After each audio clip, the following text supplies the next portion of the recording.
They chained him to the wall like a rabid dog, but even in defeat, Duke Adrian Blackthorne didn't beg. Blood dripped from his split knuckles onto the stone floor of the royal dungeon while 3 guards stood outside his cell, none willing to meet his eyes. The man who'd crushed rebellions and executed traitors without mercy now faced the same fate, not for crimes against the crown, but for something far more dangerous, loving the wrong woman. What happens when the kingdom's most feared enforcer becomes its greatest threat? Stay until the end to witness how one forbidden night ignites the fire that will burn an empire to ash. The execution was scheduled for dawn, but Adrian Blackthorne arrived at midnight. His black carriage rolled through the capital's empty streets with its crest covered, wheels grinding against cobblestone slick with recent rain. Inside, he sat motionless in the darkness, watching gaslight flicker across building facades through the curtain's edge. The driver knew better than to speak. Everyone in Valdoria knew better than to disturb the Iron Duke when his jaw was set like that. 3 months ago, Adrian had personally overseen the hanging of a merchant's son caught stealing crown taxes. He'd watched the boy kick and choke at the end of the rope without flinching, then ordered the body left swinging for a week as a reminder. The king himself had congratulated him over wine that evening, praising his unwavering commitment to order. Now he was planning treason. The carriage stopped 2 blocks from the magistrate's manor, a sprawling estate that consumed an entire city block behind iron gates and manicured hedges. Adrian stepped onto the street without waiting for the driver to dismount.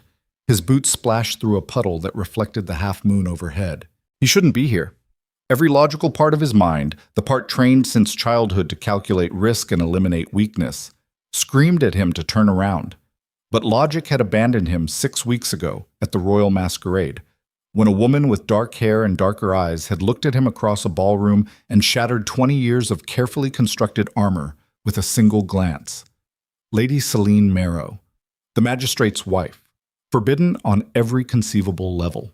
Adrian moved through the shadows along the manor's perimeter wall, counting windows until he reached the 3rd-floor corner room. A single candle burned behind leaded glass. The signal. He scaled the wall with practiced efficiency, skills learned during the border wars, when he'd been young enough to still believe violence could be righteous. His fingers found holds between stones while his mind cataloged every sound: the distant bark of a dog, wind through leaves, his own controlled breathing. At the top, he paused, listening for footsteps from the guards who patrolled the grounds. Nothing. He swung himself onto the narrow balcony outside Celine's window. She opened it before he could knock, pulling him inside with surprising strength for someone so slight. The room was dark except for that single candle on the writing desk. She wore a silk dressing gown the color of deep wine, her black hair loose around her shoulders instead of pinned up in the elaborate style society demanded. Close this door and I'm damned, Adrian thought. He closed it anyway. Celine didn't speak. She just looked at him with those storm-gray eyes that seemed to see straight through the reputation, the title, the carefully maintained facade of the king's perfect weapon. Her face was beautiful in the way sharp things are beautiful. High cheekbones, a mouth that rarely smiled, an expression that suggested she'd learned early that survival required keeping everything valuable locked behind walls. Adrian understood that instinct intimately. You shouldn't have come, she finally said, her voice low enough that it wouldn't carry beyond the room. Darius returned early from his trip. He's downstairs in his study. Darius Marrow, the magistrate. A man who treated his wife like property to be displayed at social functions and locked away when not needed. Adrian had sat across from him at council meetings a dozen times, watching the way he spoke about criminals with the same detached contempt he probably used when discussing his horses. Then we'll be quiet, Adrian said. That's not, Celine started, but he crossed the room and kissed her, swallowing whatever practical objection she'd been about to raise. She tasted like wine and recklessness. When they broke apart, her hands were fisted in his coat. This is insane, she whispered against his mouth. If he finds you here, he'll have you arrested. He'll have us both. I know. Then why? Because I'm tired of being empty. Because for the first time in my life, I want something that isn't duty or power. Because when I'm not with you, I feel like I'm suffocating. He didn't say any of that. Instead, he traced the line of her jaw with his thumb. Why did you light the candle? Celine's laugh was bitter and small. Because I'm just as insane as you are. They stood there in the half-darkness, two people who'd spent their entire lives playing roles assigned by circumstance and birth, pretending for a moment that consequences didn't exist. Adrian had built his reputation on ruthlessness, on being the crown's attack dog, the duke who valued order above everything. Celine had survived a loveless marriage by turning herself into a perfect ornament, beautiful and silent and utterly controlled. But here, in this stolen moment, they were just two damaged people clinging to the only thing that felt real. "How long do we have?" Adrian asked. "An hour, maybe 2 if we're lucky." Celine moved to the window, peering down at the grounds. "The night guards change shifts at 2. If you leave before then—" "I'm not leaving yet." She turned back to face him, and for a moment something like fear flickered across her features. Not fear of being caught, fear of this, whatever this was between them. Fear of wanting something so badly it could destroy everything. "What are we doing, Adrian?" It was the first time she'd used his given name instead of his title. The intimacy of it hit harder than it should have. "I don't know," he admitted, which was as close to the truth as he could get. He'd commanded armies, executed traitors, negotiated treaties that prevented wars. But this? This was completely outside his understanding. Celine crossed the room and sat on the edge of the bed, her movements precise and controlled. Always controlled. "I've been married to Darius for 7 years," she said quietly. 7 years of being paraded around like a prize mare. 7 years of sleeping in separate rooms and pretending I don't know about the mistresses he keeps in the merchant quarter. 7 years of... She stopped, jaw tight. Adrian sat beside her, close enough that their shoulders touched. "You don't have to explain." "Yes, I do." Her voice had an edge now, sharp with something that might have been anger or grief or both. "Because you need to understand what this is. I'm not some naive girl who thinks you're going to rescue me. I know exactly what you are, Duke Blackthorn. I've seen you at court. I've watched you vote for executions without blinking. I know you've killed men with your own hands." "I have. And I'm still letting you into my bedroom at midnight like some kind of..." She broke off again, shaking her head. "God, what is wrong with me?" Adrian reached for her hand. She let him take it, which felt like a victory and a surrender all at once. Her fingers were cold despite the summer heat. "You want to know what's wrong with you?" he said. "Nothing. You're just tired of being dead inside, same as me." Celine looked at him then, really looked at him, and something shifted in her expression. "Is that what we are? Dead inside? Weren't we? Before this?" She didn't answer, but she didn't pull her hand away either. They sat there in silence while the candle burned lower, and somewhere in the house below, her husband worked late into the night, completely unaware that his wife and the king's most trusted enforcer were plotting the most dangerous kind of rebellion. Finally, Celine spoke. "The first time I saw you was at the spring gala, 3 years ago. You'd just returned from putting down that uprising in the northern provinces." Adrian remembered. He'd executed 17 people that week, including a woman who'd led the resistance. She'd spit in his face before he'd given the order to hang her. He'd wiped it off and slept perfectly that night. "Everyone was terrified of you," Celine continued.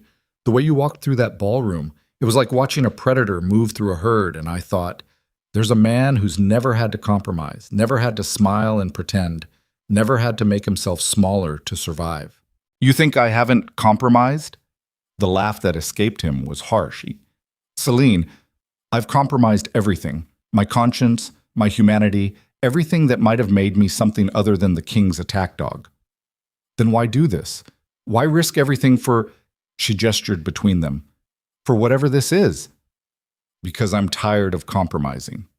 It was the most honest thing he'd said in years. Celine stood abruptly and walked to the window again. Adrian watched the line of her spine through the thin silk, the tension in her shoulders. She was trembling, though whether from fear or desire or rage, he couldn't tell. "My mother was executed when I was 14, she said suddenly. "Did you know that?" Adrian's chest tightened. "No. Accused of witchcraft because she knew how to make medicines from herbs. Some jealous neighbor convinced the local magistrate she'd cursed their crops." Celine's voice was flat, emotionless. The tone of someone who'd told this story so many times it no longer hurt, or who'd buried the hurt so deep it couldn't surface. They burned her in the town square while the church officials read scripture. I watched from the crowd. My father wouldn't let me look away. Said I needed to learn what happened to women who made themselves too visible. Adrian stood but didn't approach. Celine, I learned. She turned to face him, and her eyes were dry, but somehow that made it worse. I learned to be quiet, to be decorative, to never let anyone see anything real. I married Darius because my father arranged it and because refusing would have made me too visible again. And I've been invisible for so long that when you looked at me at that masquerade, when you really looked at me like I was an actual person instead of furniture, her voice finally broke. Adrian crossed the room and pulled her against his chest. She didn't cry. He suspected she'd learned not to do that too, but she held on to him like he was the only solid thing in a world that kept shifting beneath her feet. I'm going to get you out of this, he said into her hair. You can't. Her voice was muffled against his shirt. There's no way out. If Darius even suspected, then we'll be careful. Careful? She pulled back to look at him, and there was something almost like pity in her expression. Adrian, there is no careful with this. We're playing with fire in a kingdom that burns people alive for breaking the rules. Eventually someone will notice. Someone will talk. And when they do, I'll handle it. How? You're the king's enforcer, not his equal. You can't just watch me. The words came out harder than he'd intended, with all the arrogance of a man who'd spent 2 decades bending others to his will. But underneath the arrogance was something else. Desperation. The terrifying realization that he'd finally found something worth having and it was already slipping through his fingers. Celine searched his face. You really mean that? Yes. You'd risk everything, your title, your position, your life. Yes. For me. She said it like she was testing the words, trying to understand a language she'd never learned. For someone you barely know. I know enough. What do you know? The question was a challenge, sharp with the need to hear him say something real. Tell me what you think you know about me, Duke Blackthorn. Adrian considered lying, offering some romantic poetry about her beauty or grace, the kind of shallow compliments men paid to women they wanted to bed. But Celine deserved better than that. She deserved the truth, even if it was ugly. I know you're lonely, he said. I know you've learned to survive by making yourself invisible, but there's still a part of you that wants to be seen. I know you're angry at your husband, at this kingdom, at every man who's ever treated you like property. I know you're smarter than anyone gives you credit for, and that eats at you every time you have to play the decorative wife at some court function. He paused. And I know that when you look at me, you see someone just as trapped as you are. Someone else who traded their humanity for survival and is starting to wonder if it was worth the cost. Celine was very still, then quietly, You see too much. Is any of it wrong? No. She laughed, but there was no humor in it. God help us both know. Adrian pulled her close again, and this time when he kissed her, it wasn't gentle. It was desperate and hungry and completely inappropriate for a duke and a married woman in a kingdom where adultery was punishable by death. Celine responded with equal intensity, her fingers tangling in his hair, her body pressed against his, like she was trying to merge them into a single entity that couldn't be separated or destroyed. When they finally broke apart, both breathing hard, Adrian rested his forehead against hers. Come away with me. What? Leave Valdoria. I have estates in the borderlands, places the king's reach doesn't extend. We could… Adrian, stop! Celine pulled back, and the loss of contact felt physical. That's fantasy. Running away doesn't work. There's nowhere in this kingdom where a duke and a magistrate's wife could hide. Then we'll go beyond the kingdom and be hunted as fugitives? Spend the rest of our lives looking over our shoulders, waiting for assassins? She shook her head. I didn't survive this long just to trade one prison for another. Then what do you want? Adrian's frustration was bleeding through now, making his voice rough. Tell me what you want, Celine, because I'm trying to… I want this. The words burst out of her with unexpected force. I want these stolen moments where I get to feel like an actual person instead of property. I want to keep meeting you in secret and pretending that we can somehow make this work, even though we both know it's impossible. I want… She stopped, breathing hard, and Adrian saw tears finally threatening at the corners of her eyes. I want the fantasy, she whispered. Just for a little while longer. Is that so terrible? No, Adrian thought. It's human. He reached for her again, gentler this time. We'll figure something out. You keep saying that. Because I mean it. Even if it destroys you? Even then. Celine studied his face for a long moment, and Adrian wondered what she saw there. The ruthless Duke who'd built his reputation on cruelty? Or the man underneath, the one who'd been so thoroughly broken by duty and violence that he'd almost forgotten he existed? I need to tell you something, she said finally. About Darius. Adrian tensed. What about him? He suspects something, not about us specifically, but she moved away, wrapping her arms around herself. He's been different lately, watching me, asking questions about where I go, who I talk to at social functions. Yesterday he asked the servants if I'd been receiving any correspondence. Ice formed in Adrian's chest. Has he found anything? No, I've been careful. She turned to face him. But Adrian, if he's already suspicious, then we stop, right now.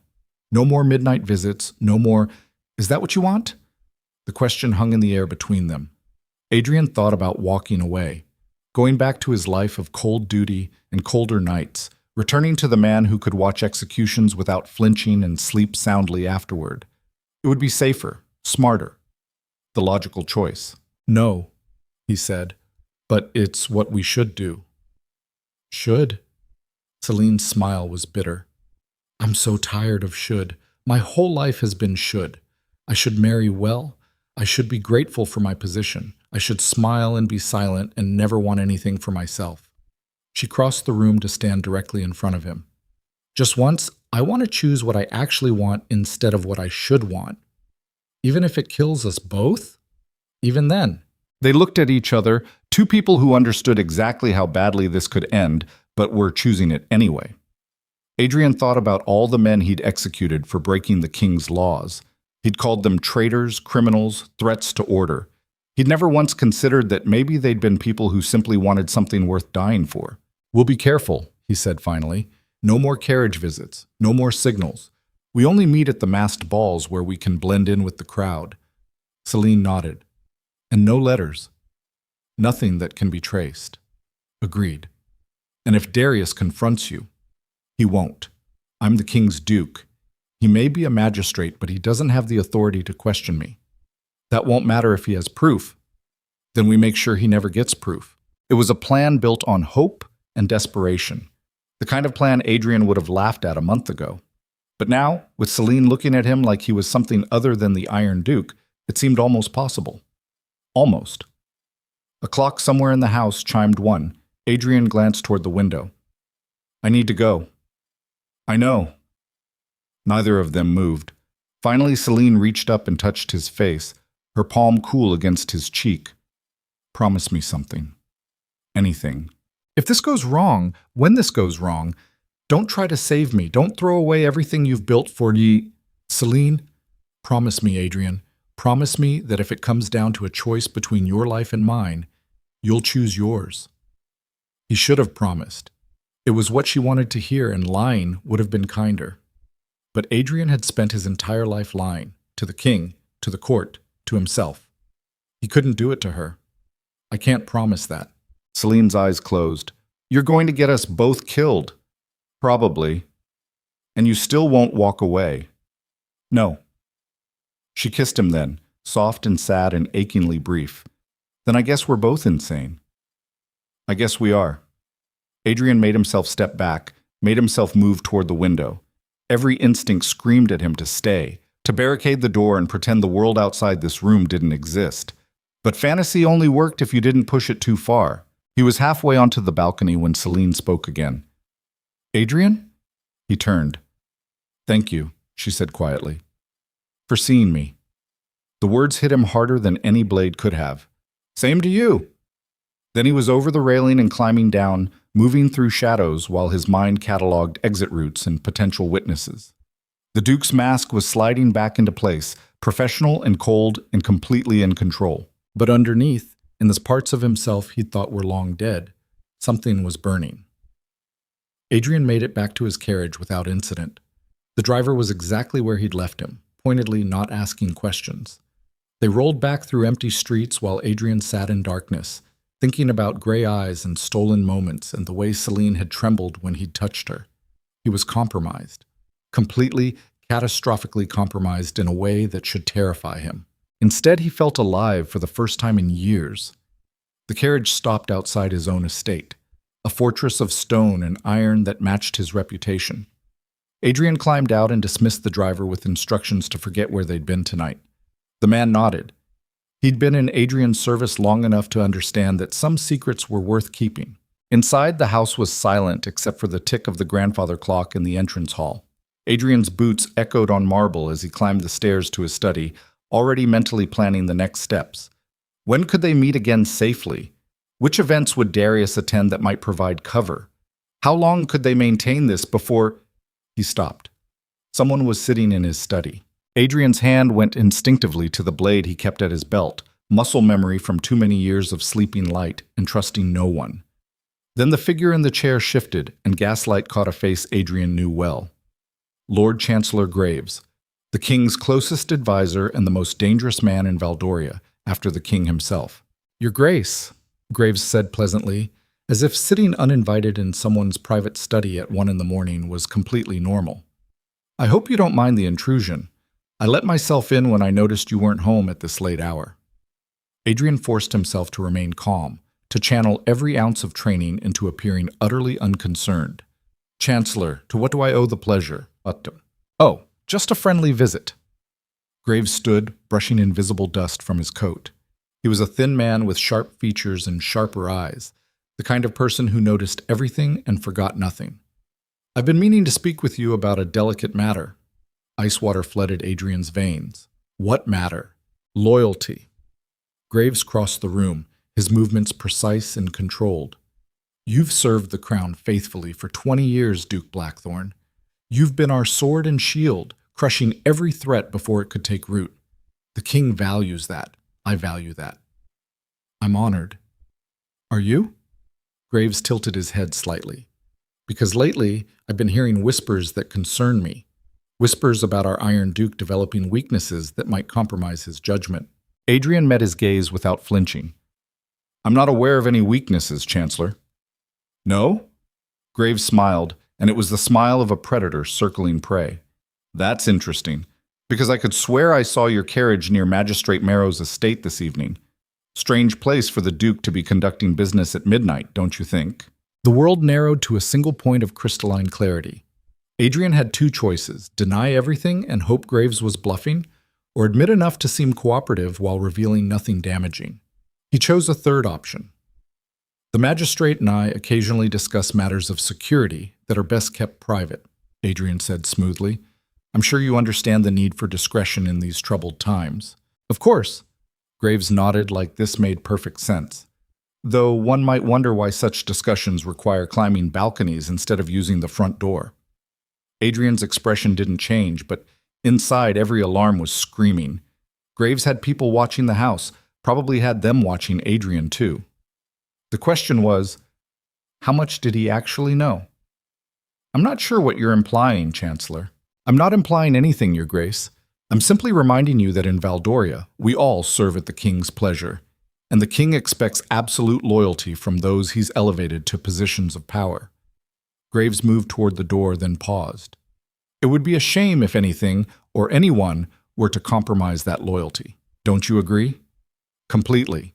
"Excellent." Graves opened the door, then looked back one more time.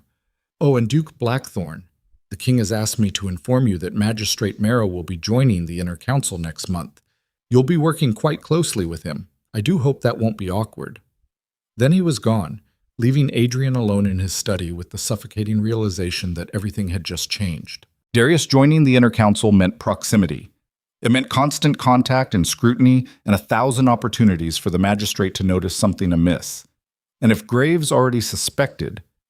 Adrian sat down heavily in the chair Graves had vacated. His mind raced through scenarios, calculating odds and outcomes with the same cold precision he used when planning military campaigns. Every scenario ended the same way: discovery, trial, execution. Unless he walked away now. Ended things with Celine cleanly and returned to being the king's perfect weapon. It was the only logical choice. Adrian thought about gray eyes and stolen moments and the way it felt to be seen as something other than a monster.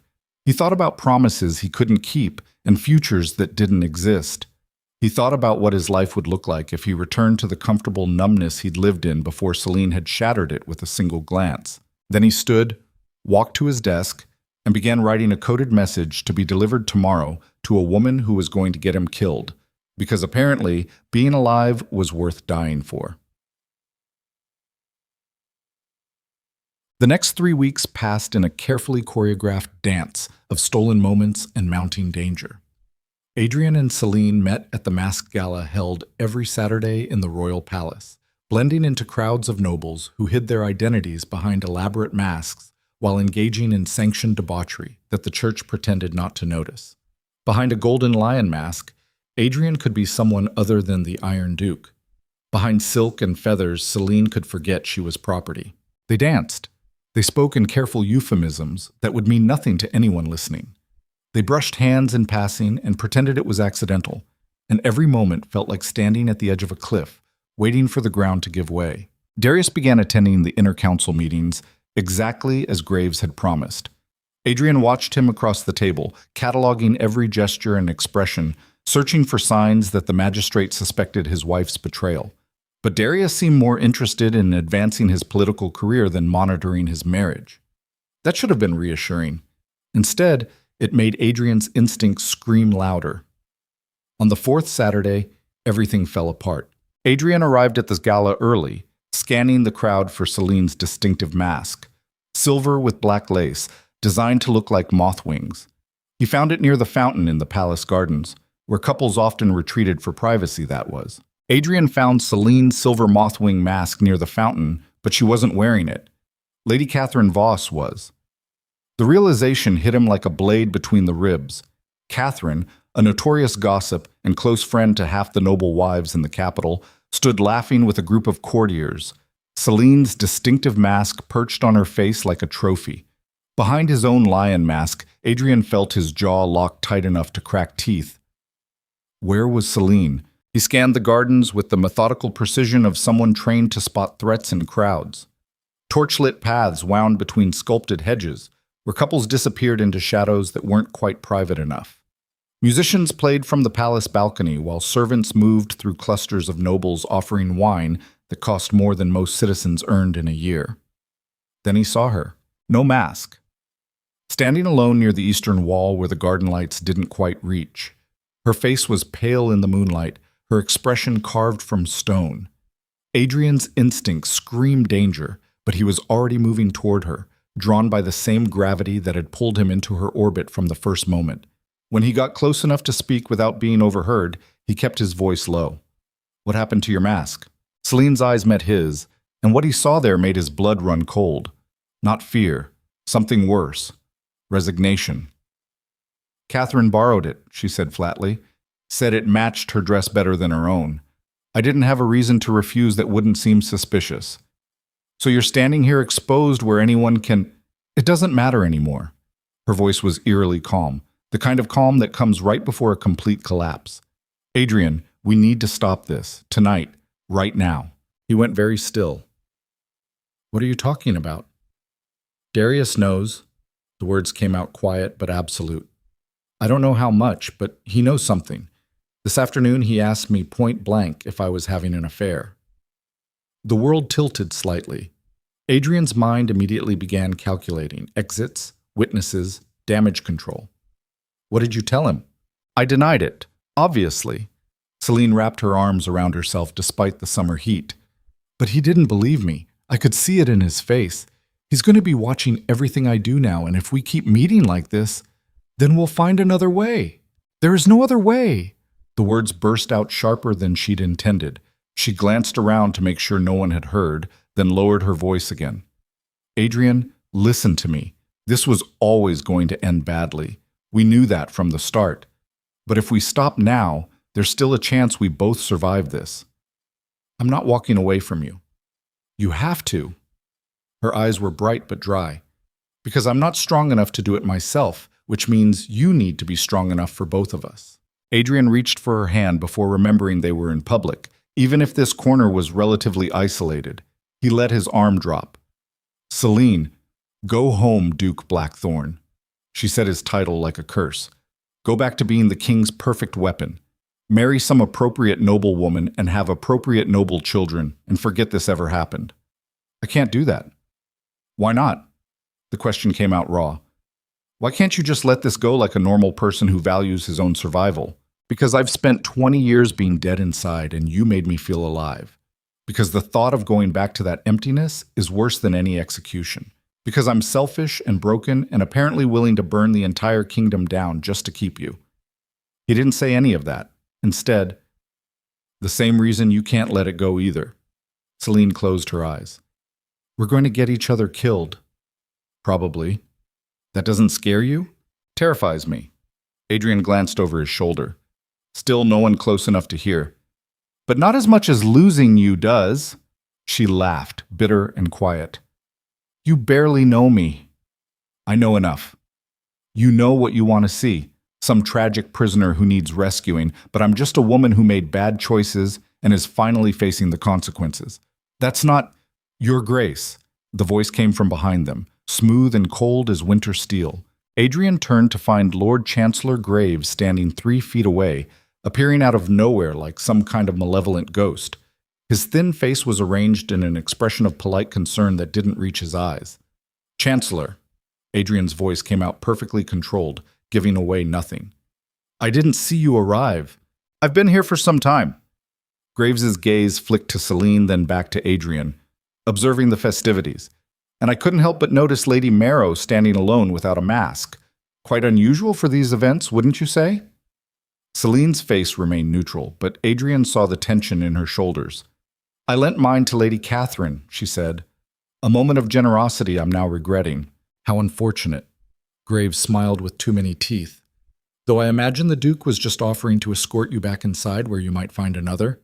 It was phrased as a question, but delivered as a threat. Adrian understood the subtext perfectly.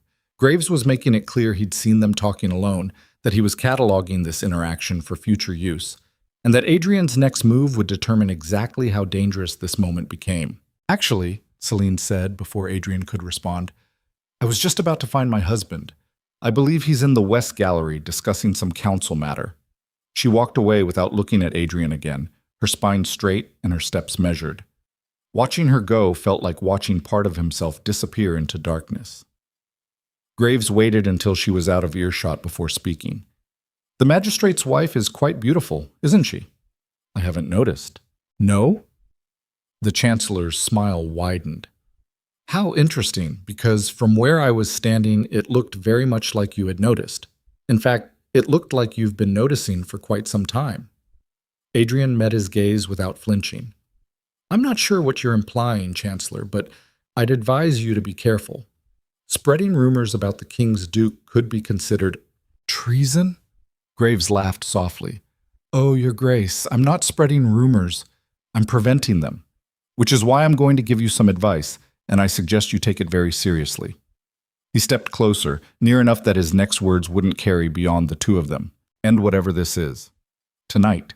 Cleanly.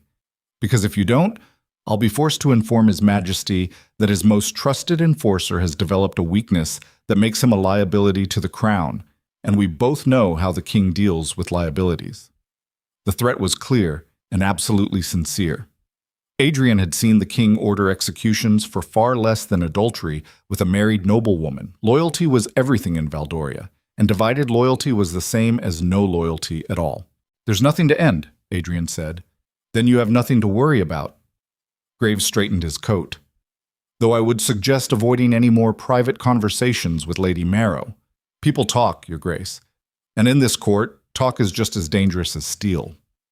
He walked away, leaving Adrian alone in the shadows with the sickening certainty that everything was unraveling faster than he could control. Adrian left the gala early, his mind already racing through contingencies and worst-case scenarios. The carriage ride back to his estate felt longer than usual. Every shadow potentially hiding watchers' graves had a sign to document his movements. When he finally reached his study, he poured himself 3 fingers of whiskey and stood by the window, staring out at the capital's gas-lit streets. The smart move was obvious: cut all contact with Celine, focus on his duties, let time and distance cool whatever suspicions Graves was cultivating. Within a few months, it would blow over. Adrian could return to his carefully constructed life of cold efficiency and colder nights. The smart move. He downed the whiskey and poured another.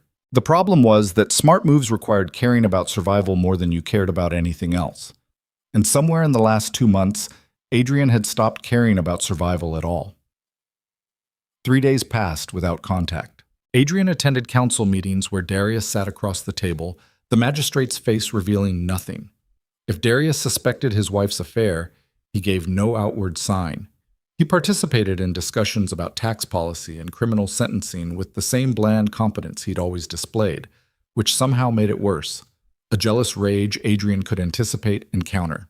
This calculated silence was far more dangerous. On the 4th day, a coded message arrived. Adrian found it slipped under his study door when he returned from morning weapons practice. A single piece of paper folded into quarters with no seal or signature. Just 4 words in handwriting he recognized immediately. The garden house. Midnight. His first instinct was to burn it. This was exactly the kind of reckless move Graves would be watching for. Meeting Celine anywhere, let alone somewhere as exposed as the royal garden house, was suicide dressed up as romance. Adrian burned the note. Then he started planning how to get there without being followed. The garden house sat at the edge of the palace grounds, technically public property, but rarely used except by groundskeepers.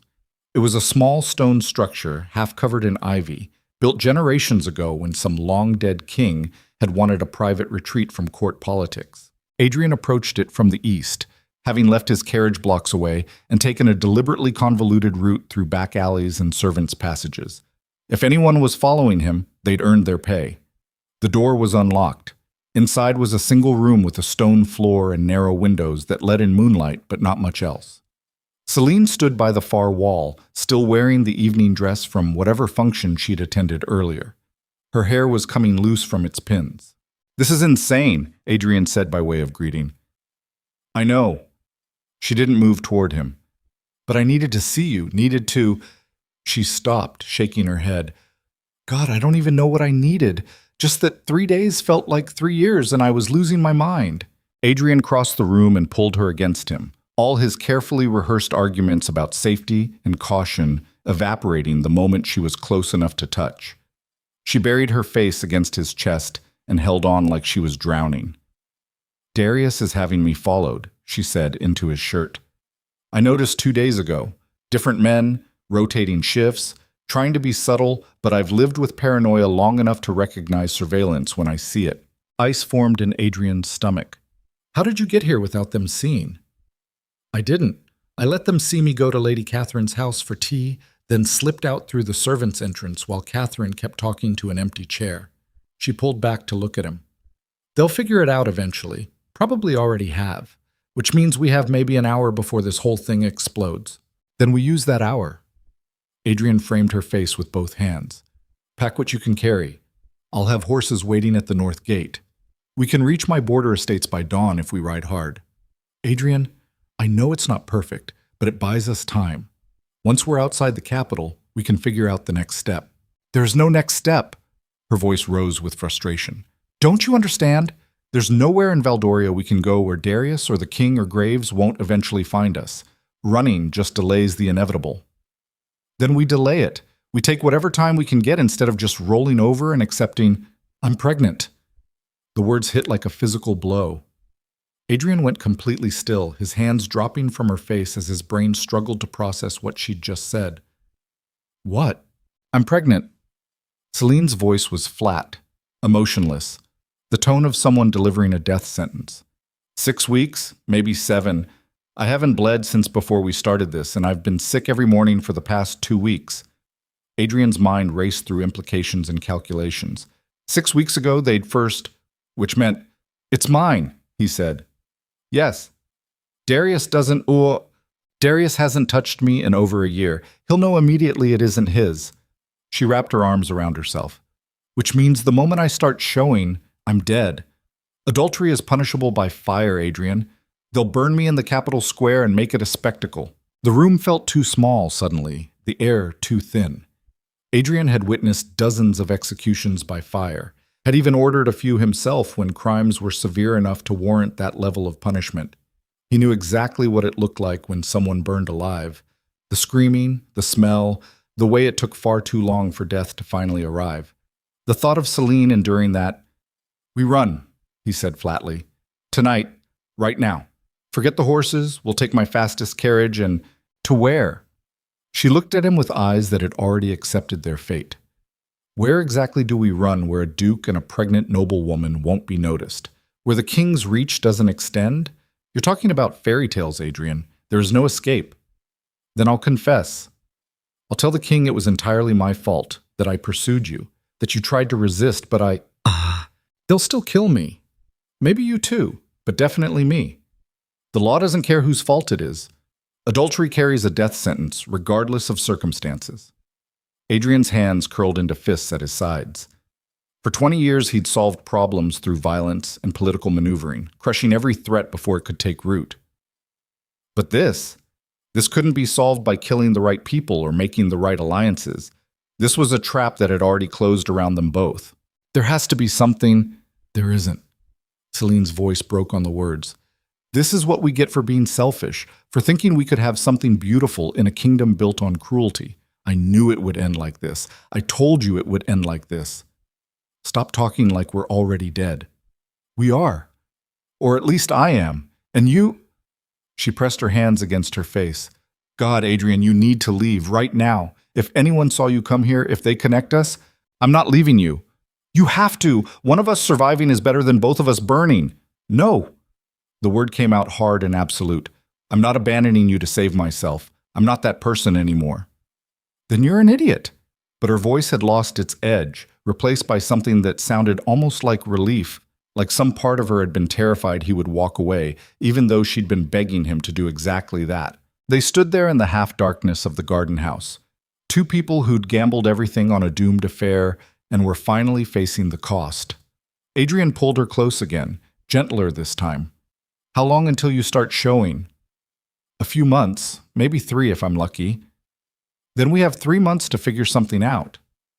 "There's nothing to figure out. The ending is already written." "No." He made her look at him. "The ending is what we make it. And I'm not letting you burn because I was too much of a coward to fight. This isn't cowardice. It's survival. I'm done surviving." Adrian's voice was rough with emotions he'd spent 2 decades learning to suppress. "I want to live. With you. And our—" He stopped, the reality of it hitting him again. "With our child. Even if we only get a few months, that's more than I had before you." Celine's eyes were wet now, tears finally breaking through her iron control. "You really mean that?" "Yes. Even though it's impossible. Especially because it's impossible." She kissed him then, desperate and terrified and clinging to him like he was the only solid thing in a world that kept shifting beneath their feet. When they finally broke apart, both were breathing hard. "I need to get back," Celine said, "before they realize I'm gone." "Not yet." Adrian's mind was already working through possibilities, discarding options, searching for any angle that might give them a chance. "If Darius has you under surveillance, he's building a case, gathering evidence before he makes an accusation. So we give him a different story. We plant evidence that points somewhere else." "What are you talking about?" "Lord Matthias has been trying to undermine Darius for months, trying to take his council seat." Adrian was thinking out loud now, piecing together a plan as desperate as it was ruthless. What if Matthias is the one having an affair with you? What if all the surveillance Darius has been doing actually catches Matthias sneaking around instead of me? Celine stared at him. "You want to frame an innocent man for something that could get him executed? I want to buy us time." Adrian knew how it sounded, knew it proved he was exactly the monster people believed him to be. But he'd stopped caring about being a good person somewhere around the second time he'd climbed into Celine's window. Matthias has enemies. If Darius accuses him, there'll be investigations and trials and political maneuvering. That gives us months instead of weeks. And Matthias dies instead of me. Maybe. Or maybe he's powerful enough to fight the accusations and create enough chaos that we slip through the cracks. Adrian could see her wavering. "I'm not asking you to like it, Celine. I'm asking you to choose. An innocent man possibly dying, or you definitely burning with our child inside you. It was a cruel choice delivered with brutal honesty, and he watched something in her eyes harden as she processed it. This was the moment where she'd either see him as a monster or understand that survival in Valdoria required becoming one. How would we even do that? She asked quietly. Relief and guilt hit Adrian in equal measure. Leave that to me. I need details, Adrian. I need to know what I'm agreeing to, he told her. Laid out the plan in clinical detail while she listened with a face that gave away nothing. When he finished, Celine was quiet for a long moment. This is who you are, she said finally. This is the Iron Duke everyone fears, the man who solves problems by destroying anyone in his path. Yes. And you do this for me. Ruin an innocent man to buy us a few more months. Without hesitation, she searched his face like she was trying to find something worth saving in there. Adrian didn't know if she found it or not, but eventually she nodded. Okay. Okay. Do it. Her voice was steady now, all emotion locked away behind walls that Adrian recognized intimately. Frame Matthias. Destroy him if you have to, because you're right. I'd rather be a monster who survives than a martyr who burns. Adrian felt something inside his chest crack open, some last piece of the person he used to be finally giving way. They were really doing this, choosing cruelty over death, survival over morality, choosing each other over everything else. I'll start tomorrow, he said. Plant evidence, bribe the right servants, make sure the trail leads exactly where we need it to. And if it doesn't work, then we run anyway and hope distance is enough. Celine nodded, then moved toward the door. She paused with her hand on the handle, looking back at him one more time. I love you, she said quietly. I know that's stupid and probably just makes this worse, but I do. I love you in a way that's selfish and consuming and completely inappropriate for a married woman. Adrian crossed the distance between them. I love you too, in a way that makes me willing to burn the whole kingdom down if it means keeping you alive.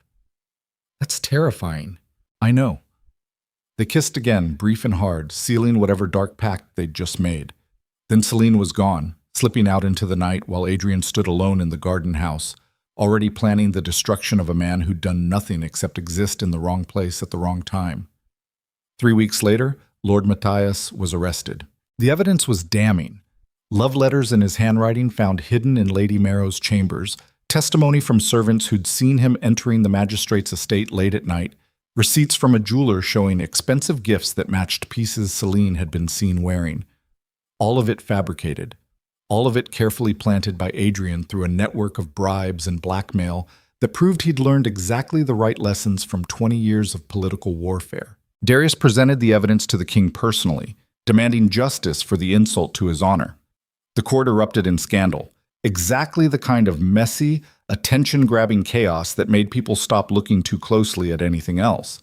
Like, for instance, the fact that Duke Blackthorn had also been spending time alone with Lady Marrow. Adrian watched from his usual position at the council table as Matthias was dragged before the king in chains, protesting his innocence with increasing desperation. The man looked genuinely confused, which made sense since he actually was innocent. Adrian felt nothing. That should have bothered him more than it did. The king ordered Matthias held for trial, which would take months to arrange given the political complications of accusing a sitting lord. Months that Adrian and Celine had just purchased with another man's freedom. That night, Adrian received a message from Graves requesting a private meeting. He went because refusing would have been more suspicious than agreeing, even though every instinct screamed that walking into the chancellor's office was a terrible idea. Graves was waiting in his chambers near the palace library, seated behind a desk covered in documents and correspondence. He gestured for Adrian to sit, which Adrian did without comment. The Matthias situation is quite remarkable, Graves said without preamble. The evidence appeared so quickly, almost as if someone had been preparing it in advance. Crime tends to leave evidence, Adrian replied neutrally. Perhaps Matthias was simply careless. Perhaps.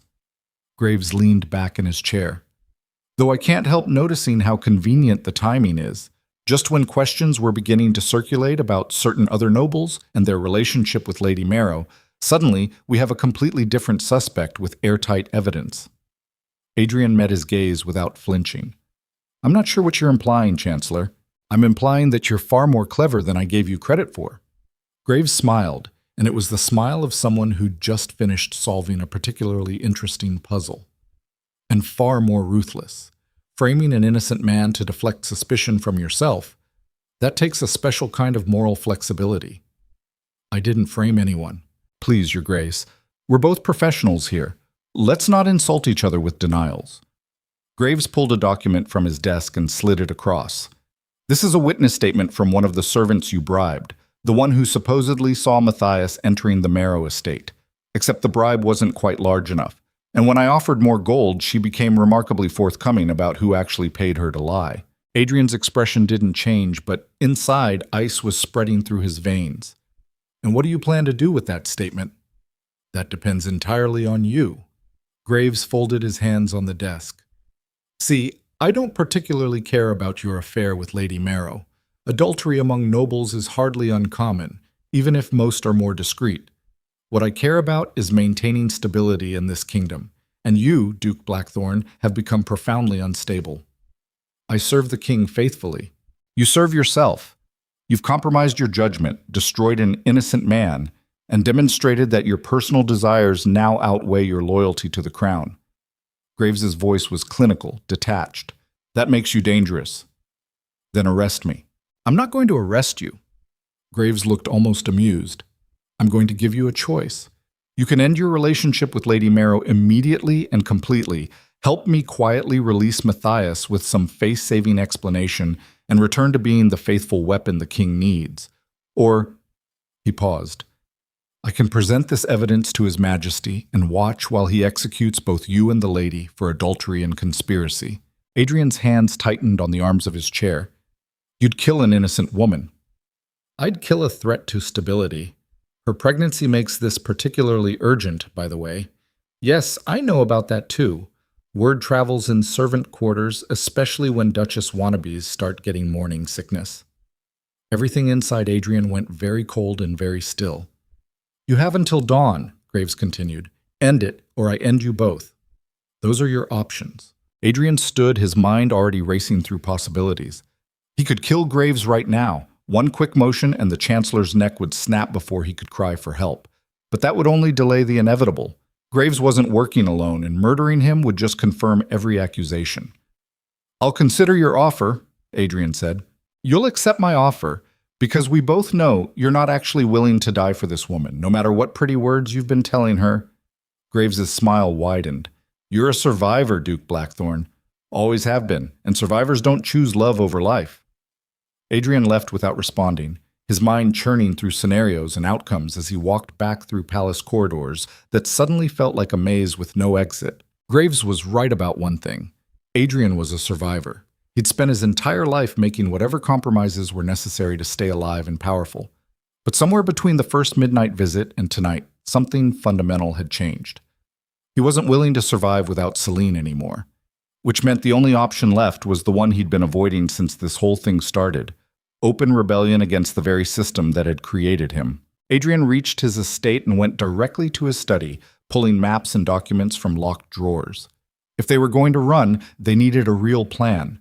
Not some desperate fantasy about border estates, but an actual strategy for disappearing completely. He was still working when dawn broke, marking the end of Graves's deadline. By the time the sun was fully up, Adrian had made his decision. He sent a coded message to Celine with 3 words: pack, tonight, everything. Then he began systematically preparing for the destruction of everything he'd spent 20 years building, because apparently, love was worth burning kingdoms for. The message never reached Celine. Adrian discovered this 12 hours too late, when he arrived at the designated meeting point, an abandoned mill 3 miles outside the capital, and found only darkness and silence where there should have been a carriage and the woman carrying his child. He waited 2 hours past the agreed time, watching the road while his mind cataloged increasingly dire explanations for her absence. Captured, discovered, already dead. Each possibility felt like a blade sliding between his ribs, slow and precise. When dawn started breaking over the eastern hills, Adrian finally accepted what his instincts had been screaming since midnight. Something had gone catastrophically wrong. He rode back to the capital alone, every muscle coiled tight with the kind of tension that preceded violence. The streets were just waking up, bakers opening shops, servants hurrying to market, the city slowly transitioning from night to day like it did every morning without caring that Adrian's entire world was collapsing. His estate appeared untouched. No soldiers waiting, no signs of forced entry. Adrian dismounted and entered through the servants' entrance, moving through familiar corridors with his hand on the blade at his belt. The study door was open. Inside, Lord Chancellor Graves sat behind Adrian's own desk like he owned it, reading through correspondence with the casual interest of someone who had all the time in the world. 2 royal guards stood by the window, hands resting on sword hilts. Adrian stopped in the doorway, calculating odds and exits with the automatic precision of someone trained to assess threats. 2 guards meant this wasn't an arrest. Not yet. If Graves wanted him in chains, he would have brought a dozen men minimum, which meant this was something else. Graves looked up, his thin face arranging itself into an expression of theatrical sympathy that made Adrian's jaw lock tight enough to crack teeth. "I'm sorry to inform you that Lady Celine Marrow was arrested last night," Graves said pleasantly, "on charges of adultery, conspiracy, and treason against the crown." The words hit like physical blows, each one landing with enough force to steal breath. Adrian's hand tightened on his blade, but he didn't draw. Not yet. Not when he needed information more than he needed violence. "Where is she?" It wasn't a question. Graves smiled anyway. "In the royal dungeons, where traitors belong." The Chancellor set down the letter he'd been reading and folded his hands on the desk. "Though I must say, Your Grace, I'm impressed. You almost pulled it off. The fake evidence against Matthias, the carefully planted witnesses, the coded messages, it was really quite masterful. Unfortunately for you, I'm better at this game than you are." Adrian's mind was racing through timelines and possibilities. If Celine was arrested last night, that meant his message never reached her, which meant someone had intercepted it, which meant, "You've been reading my correspondence," Adrian said flatly, "for weeks now." Graves looked genuinely pleased with himself. "Did you really think I wouldn't have your household staff on my payroll? The moment you sent that coded message about running away tonight, I knew exactly what to do.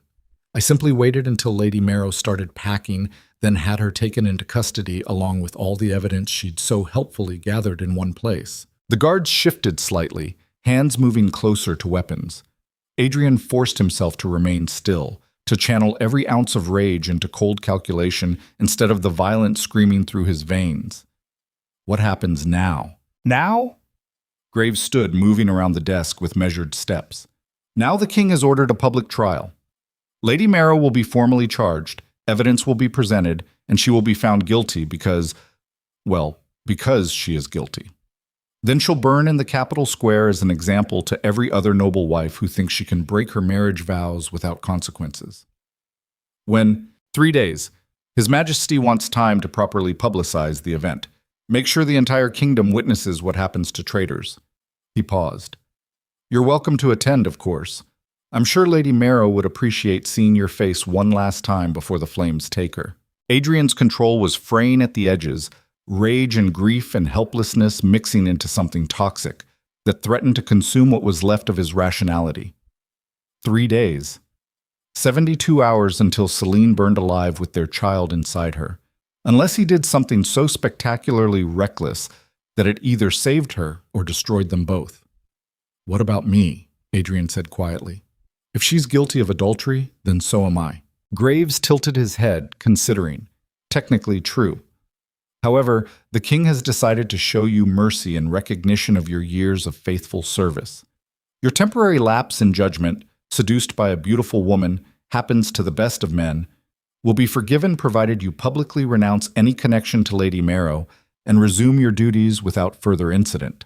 The offer was perfectly calculated to cut deepest. Graves was giving Adrian exactly what he'd spent 20 years building his life around: survival through compromise, power through obedience, safety through sacrificing everything that made him human. All he had to do was let Celine burn. Adrian looked at the Chancellor and saw his own reflection from 3 months ago. Cold, pragmatic, willing to destroy anyone who threatened his position. The Iron Duke who valued order above everything. The king's perfect weapon. That man would have taken the deal without hesitation. I want to see her, Adrian said. Graves raised an eyebrow. That seems unwise. I want to see her, Adrian repeated, his voice dropping into the register that had made hardened soldiers flinch. Or I walk out of here right now, and you can explain to the king why his most experienced military commander just became his most dangerous enemy. The threat hung in the air between them. Graves studied Adrian's face for a long moment, then shrugged. Very well. You have 1 hour. After that, you accept the king's mercy and return to your duties. Agreed? Agreed. It was a lie, but Graves either didn't notice or didn't care. He gestured to the guards, who moved to flank Adrian as they left the study. The walk through the palace felt surreal, servants bowing as they passed, courtiers offering respectful nods, everyone treating Adrian exactly the same as they always had. None of them knew he was already planning treason. The royal dungeons were beneath the palace proper, accessible through a narrow stone staircase that descended into darkness barely held back by torchlight. The air got colder with each step, heavy with the smell of damp stone and human misery. They passed cells holding common criminals, thieves, murderers, debtors, who couldn't pay their fines. Most were sleeping or staring at nothing with the blank expressions of people who'd already given up. Celine's cell was at the end of the corridor, separated from the others by heavy iron bars and a guard posted outside. Graves dismissed the guard with a wave, then turned to Adrian. 1 hour, he repeated. Then you leave and forget this woman ever existed. Adrian didn't respond. He waited until Graves and the guards retreated back up the corridor before approaching the cell. Celine sat on a stone bench against the far wall, her expensive dress torn and filthy, her hair loose around her shoulders. She looked up when Adrian approached, and the expression on her face made something in his chest crack completely open. She wasn't crying, wasn't begging, just looked at him with eyes that had already accepted death and were trying to figure out how to make peace with it. You came, she said quietly. Did you think I wouldn't? I thought Graves would forbid it. She stood slowly, moving to the bars. Or that you'd be smart enough to stay away. Adrian reached through the bars and took her hand. Her fingers were ice cold. When is smart ever what we do? Celine's laugh was broken. Fair point. She squeezed his hand hard enough to hurt. They told me I'm burning in 3 days. Is that true? Yes. And the baby? And Adrian's throat tightened. He couldn't make himself say it, but Celine read the answer in his face anyway. She nodded once, sharp and final, like she was accepting a contract. At least it'll be quick for them, she said. They won't feel what I feel.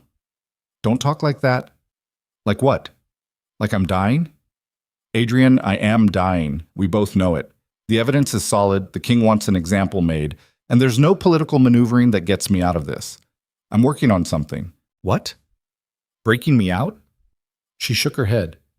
You'd need an army, and even if you had one, where would we go? Every kingdom on the continent has treaties with Valdoria. We'd be hunted until they caught us.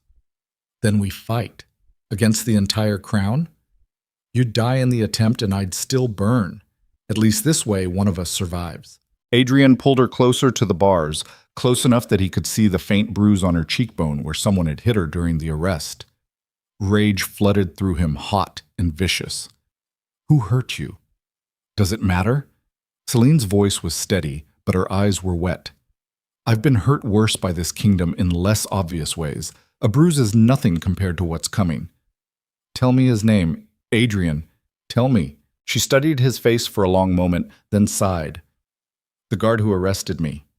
Big man, scar across his left eye. He seemed to enjoy it. Adrian committed the description to memory. That guard would die screaming before this was over, but that was a problem for later. Right now, he needed to focus on the immediate crisis. Graves offered me a deal, Adrian said. Public renunciation of you. Complete cooperation with the crown. In exchange, they forgive my part in the affair. Of course they did. Celine's expression didn't change. And you should take it. No. Adrian, listen to me. I said no. He framed her face with both hands through the bars. I'm not letting you burn while I go back to playing loyal dog for a king who treats people like disposable tools. Then what are you going to do? She searched his eyes desperately. There's no rescue that works. No escape that doesn't end with both of us dead. The only variable is how many other people die with us. Maybe that's enough. What? If I can't save you, maybe I can at least make sure this kingdom pays for what it's done." Adrian's voice was cold now, empty of everything except purpose. "Burn down everything Graves and the king have built. Salt the earth so thoroughly that future generations remember what happens when you take something from the Iron Duke." Celine went very still. "You're talking about rebellion. I'm talking about war. That's insane. You'd be throwing away your life for revenge. Better than throwing it away for nothing." Adrian's jaw was set in a line that allowed no argument. "I spent 20 years being the crown's weapon, killing who they told me to kill, crushing rebellions, enforcing laws I didn't believe in. All of it justified because I told myself order was more important than justice. But you know what I learned?" "What?" "Order is just another word for oppression when the people giving orders are monsters." His voice was getting rougher, emotion bleeding through despite his attempts at control. "I helped build this system. I executed people who were probably just trying to survive in a kingdom that treats them like property. I became exactly the kind of man who deserves to burn. But if I'm going to burn anyway, I'm taking them all with me." Celine was crying now, tears sliding down her face in the torchlight. "You can't save me by destroying yourself. I'm already destroyed. Have been since the moment I climbed through your window that first night." Adrian pressed his forehead against the bars between them. "All I'm doing now is choosing what kind of destroyed I want to be. The kind that rolls over and accepts mercy from people who don't deserve to offer it, or the kind that fights until there's nothing left to fight with. The former keeps you alive. Barely. And for what? So I can spend the next 20 years remembering how I let you burn because I was too afraid to do the right thing? The right thing gets us both killed, Adrian. That's not noble. It's stupid.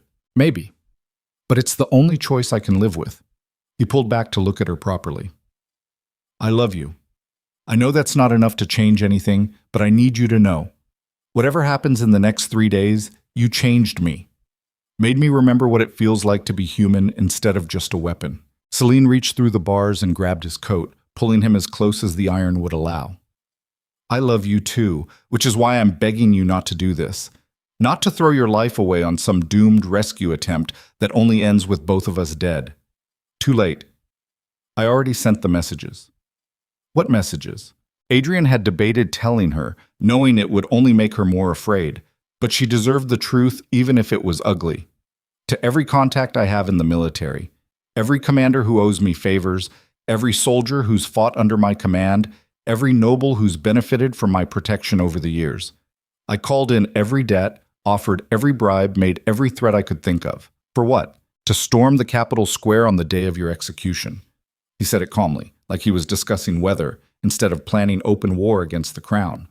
"I'm gambling that enough people hate this system as much as I do, that enough soldiers are tired of executing innocent people, that there's still some shred of humanity left in this kingdom worth fighting for." Celine's face had gone pale. "How many people are you asking to die for me? However many it takes. Adrian, that's treason, rebellion, mass murder, depending on how you look at it." He met her eyes steadily. "I know exactly what it is, and I'm doing it anyway. They'll crush you.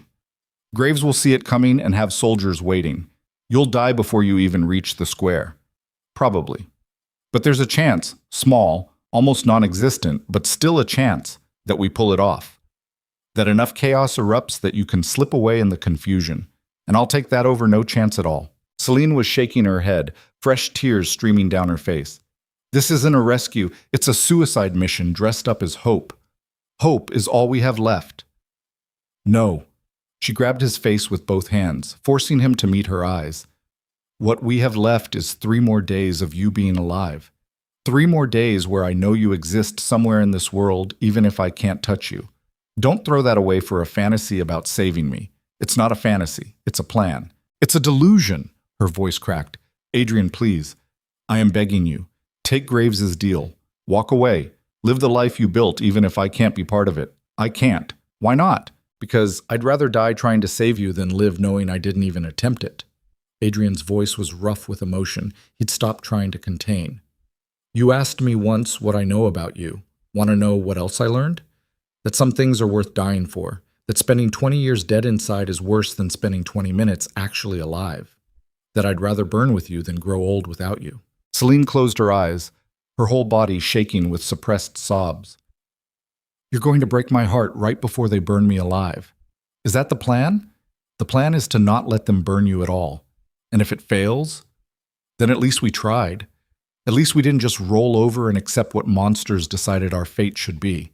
They stood there pressed against opposite sides of the bars, foreheads touching through iron, both of them crying now because there was nothing left to do except acknowledge how thoroughly destroyed they were. A guard's footsteps echoed from the corridor. Time was up. Adrian pulled back, wiping his eyes roughly with the back of his hand. "I need to go. Graves will get suspicious if I stay too long. When will I see you again?" In 3 days. Selena's voice was hollow. "When you're either rescuing me or dying beside me, preferably the former." He tried to smile and failed. "I'll get you out. I swear it. Don't make promises you can't keep." Too late. Adrian forced himself to step away from the cell, every instinct screaming at him to stay, to rip the bars apart with his bare hands and carry her out of here regardless of guards or consequences. But that would get them both killed immediately, and he needed time to set his plan in motion.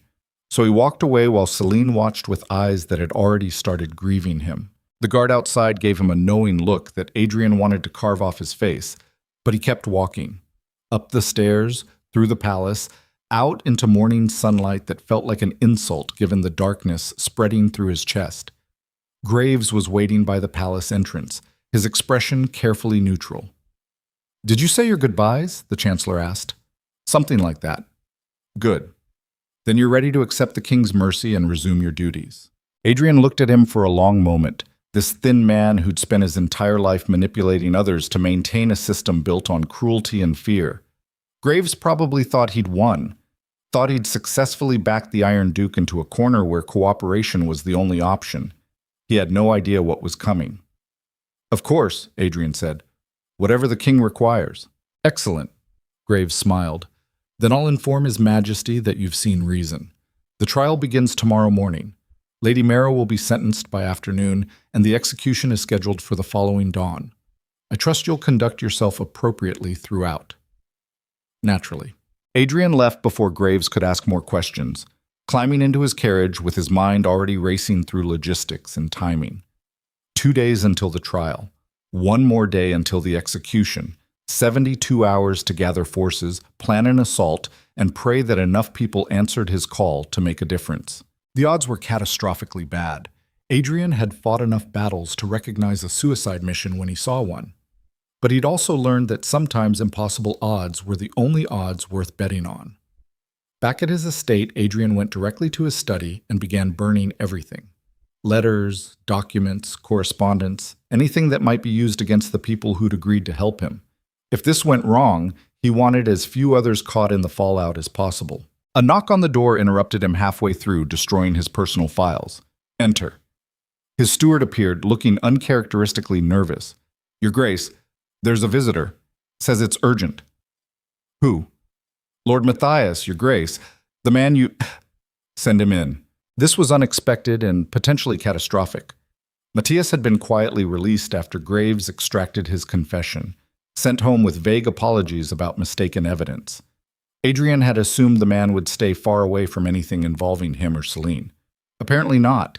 Matthias entered looking like he'd aged 10 years in 3 weeks. His expensive clothes hung loose on a frame that had lost considerable weight, and his eyes held the haunted quality of someone who'd experienced the dungeons firsthand. "Duke Blackthorne," he said formally. "Thank you for seeing me." Adrian gestured to a chair. "You shouldn't be here. If Graves finds out..." "Graves already knows I know." Matthias sat heavily. He made sure I understood exactly who framed me and why. Said it was a valuable lesson about the cost of being inconvenient to powerful people. Adrian's jaw tightened. "If you're here for revenge, I'm here to help." The words hung in the air between them. Adrian studied Matthias's face, looking for signs of deception or ulterior motives. Found only exhausted sincerity and something that might have been resignation. "Why would you help me?" "I destroyed your life." "Yes." Matthias leaned back, his expression oddly calm. "You framed me for a crime I didn't commit, had me arrested and humiliated, and came very close to getting me executed. By all rights, I should want you dead." But I spent 3 weeks in those dungeons watching what this kingdom does to people. Saw them drag in a baker who couldn't pay his taxes. Watched guards beat a woman for talking back. Listened to prisoners screaming at night while officials pretended not to hear. Matthias met Adrian's eyes. And I realized something. You're a bastard, Duke Blackthorn. But you're a bastard fighting against a system that turns everyone into bastards eventually. And that's worth something. Adrian didn't know what to say to that. The moral calculus was too complicated. Did Matthias's suffering erase Adrian's guilt for causing it? Did understanding make the crime less severe? He didn't have answers, only the knowledge that he needed allies, and Matthias was offering. What exactly are you offering? Adrian asked carefully. I have 300 household guards, Matthias said, well-trained, well-equipped, and personally loyal to me rather than the crown. I'm offering them to you for whatever insane rescue attempt you're planning. In exchange for what? Nothing. Matthias's smile was bitter. Consider it payment for the education you gave me about how this kingdom actually works. If we're all going to burn anyway, might as well burn for something that matters. Adrian considered refusing. Taking Matthias's help meant accepting responsibility for 300 more lives that would probably end violently. It meant dragging an innocent man even deeper into a mess that wasn't his fault. But it also meant 300 more swords between Celine and the flames. When can they be ready? Adrian asked. They already are. Matthias stood. Just tell me where and when, Adrian told him.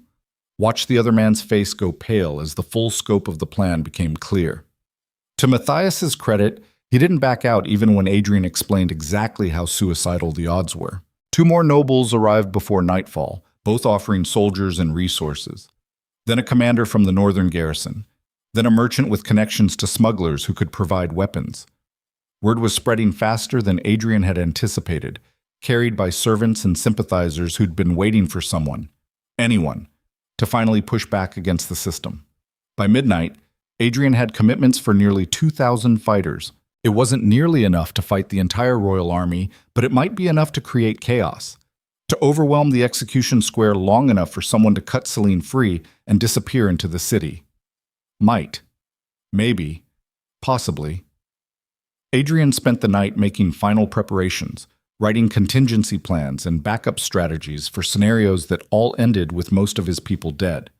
When dawn broke, he realized he hadn't slept at all. The trial began at mid-morning. Adrian attended in his formal court attire, standing among nobles who whispered behind their hands about Lady Marrow's fall from grace. The courtroom was packed. Everyone wanted to witness a scandal this spectacular. Celine was brought in wearing chains, her head high despite the circumstances. She didn't look at Adrian, probably didn't even know he was there in the crowd. Just stood before the king's magistrate with the same controlled dignity she'd maintained through 7 years of a loveless marriage. The evidence was presented. Witnesses testified. Darius gave a prepared statement about his wife's betrayal that sounded rehearsed enough to make Adrian's teeth ache. The verdict was never in doubt. Guilty on all charges. Sentence: death by fire, to be carried out at dawn the following day in the capital square. Celine didn't flinch when they read the sentence, just nodded once like she was confirming an appointment, then let the guards lead her back to the dungeons. Adrian left before the crowd could disperse, his mind already racing ahead to tomorrow, to the moment when everything would either work or collapse completely. That night, he gathered his assembled forces in 3 different locations around the city, gave final instructions, made sure everyone understood they were probably going to die, and offered one last chance to back out. No one did. At some point during the preparations, Adrian realized he'd stopped caring whether he survived tomorrow. The only variable that mattered was whether Celine did. Everything else, his life, his position, his reputation, had become irrelevant. It was oddly freeing, that realization, like cutting away the last thread tethering him to the man he used to be. Just before dawn, Adrian dressed in armor he hadn't worn since the border wars, strapped on weapons with practiced efficiency, looked at himself in the mirror and saw a stranger, someone who'd traded political calculation for desperate violence, survival for something that looked almost like honor. The Iron Duke was dead.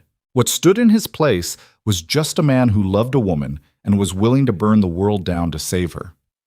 Outside, the city was waking up, citizens gathering in the square to watch the execution like it was entertainment.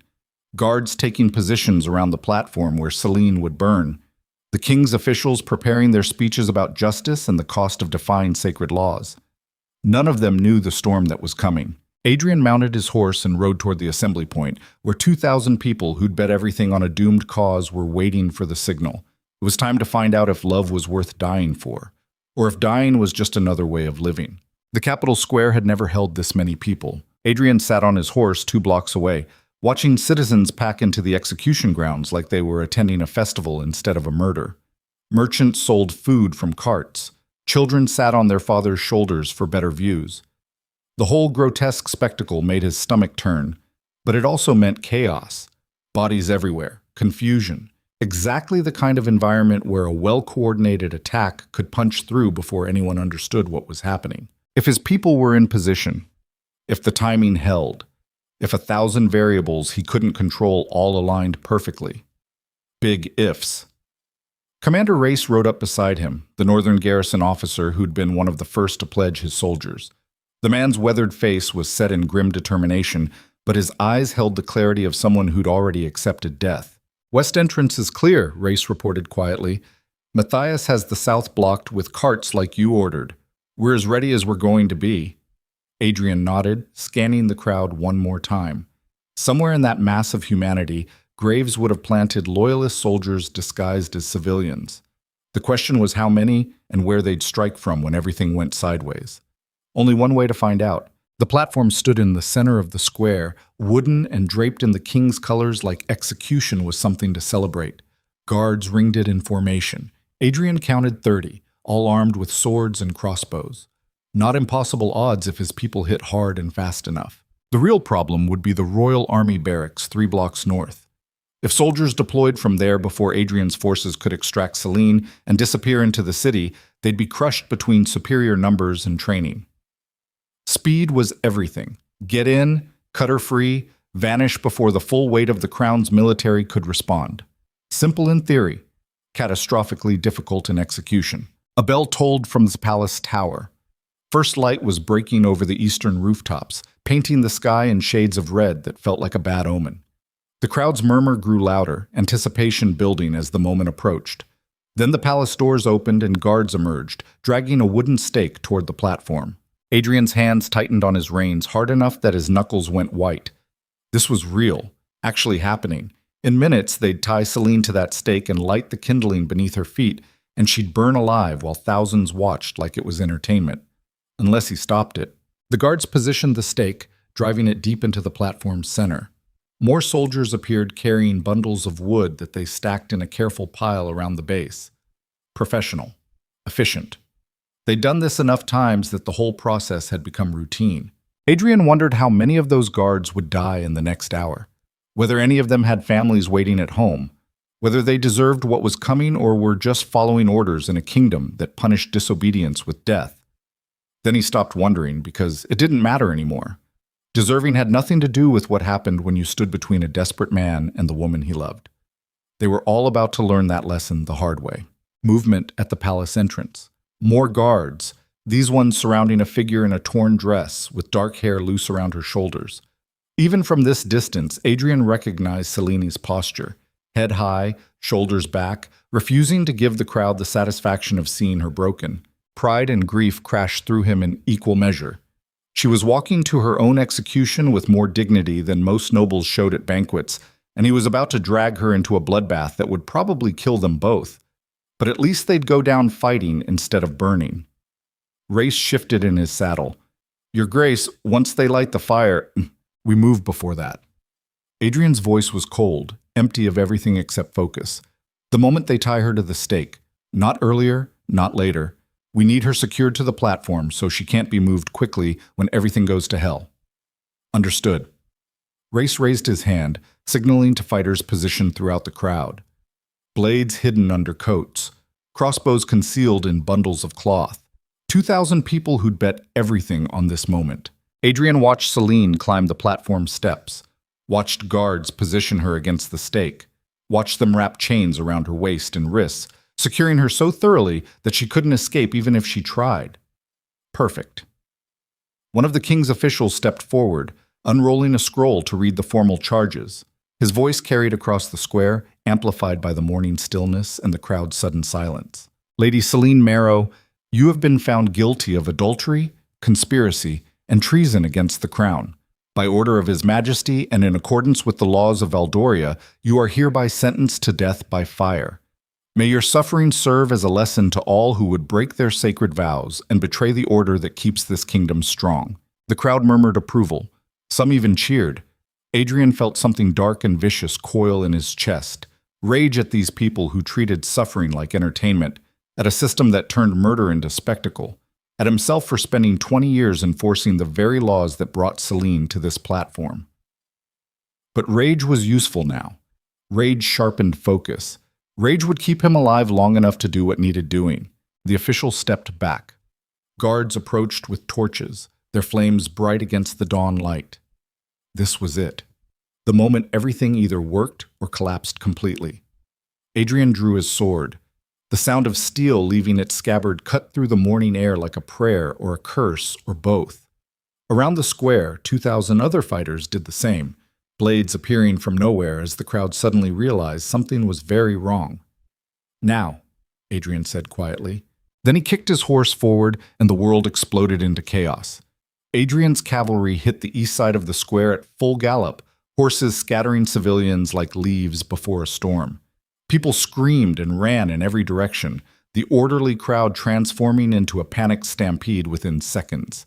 Exactly what Adrian had counted on: mass confusion that would make it impossible for loyalist soldiers to organize an effective response. The guards around the platform raised their crossbows, but hesitated, uncertain whether to fire into a crowd of their own citizens. That hesitation cost them everything. Adrian's riders crashed into their formation before they could loose a single bolt, swords swinging with brutal efficiency. Blood hit the platform's wood. A guard went down screaming. Another tried to run and took a blade between his shoulders. Adrian drove his horse straight toward the platform, cutting down anyone stupid enough to get in his way. A crossbow bolt whistled past his head close enough to feel the wind of its passage. He didn't slow down, just kept pushing forward while his world narrowed to a single point of absolute clarity. Get to Celine, cut her free, survive long enough to get her out. Everything else was noise.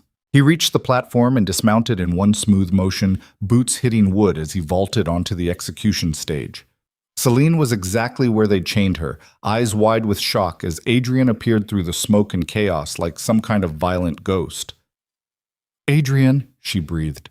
He didn't waste time responding. Just moved to the chain securing her to the stake and started hacking at them with his sword. The iron was thick, designed to hold against exactly this kind of rescue attempt, but Adrian had fought enough battles to know that enough force applied to the right point would break anything. The first chain snapped, then the second.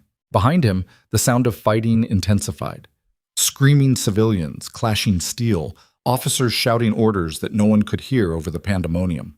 Adrian blocked it all out and focused on the chains, on getting Celine free before an arrow punched into the wooden stake 2 inches from his head. Adrian spun, sword coming up instinctively as he scanned for the archer.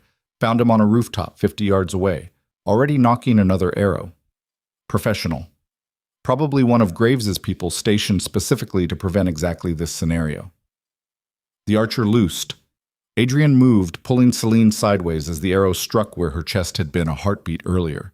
The chain on her left wrist held, jerking her back against the stake hard enough to make her gasp in pain. Damn it. Adrian positioned himself between Celine and the rooftop archer, using his body as a shield while he worked on the remaining chains. Another arrow slammed into his shoulder guard, the impact rattling his teeth but not penetrating the armor. He kept cutting. The last chain broke. Celine collapsed forward and Adrian caught her, one arm around her waist while his sword stayed ready in the other hand. She was shaking, fear or shock or both, but still standing, still fighting to stay conscious despite everything. "Can you run?" Adrian asked. "Do I have a choice?" "No. Then I can run." He pulled her toward the platform's edge where Race had brought a spare horse. The commander was bleeding from a cut across his face, but still upright, still fighting. He saw Adrian and Celine and immediately started clearing a path through the chaos.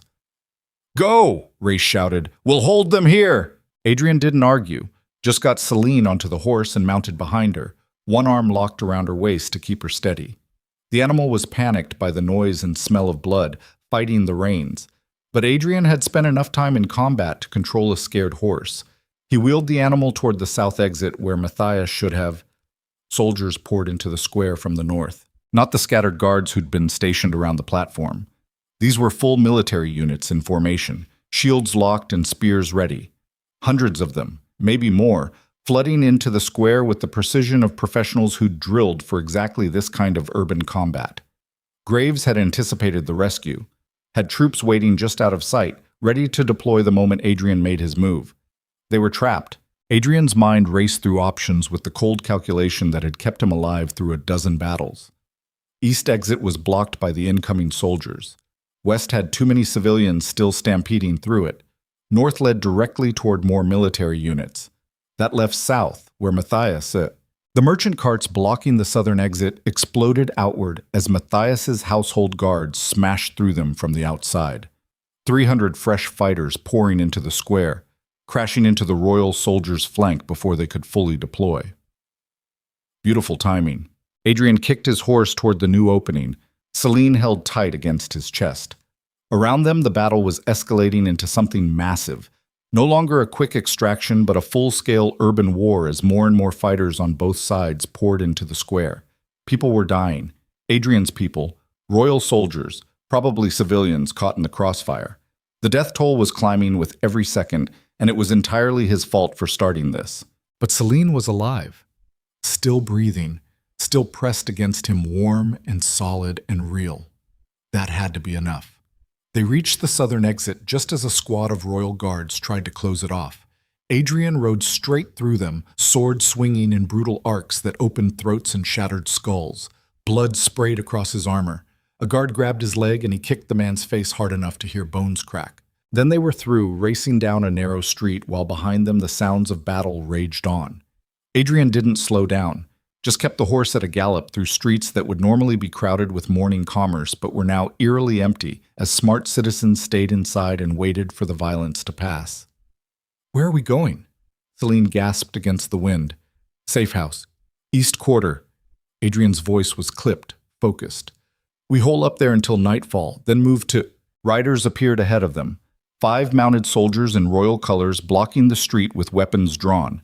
Adrian didn't hesitate.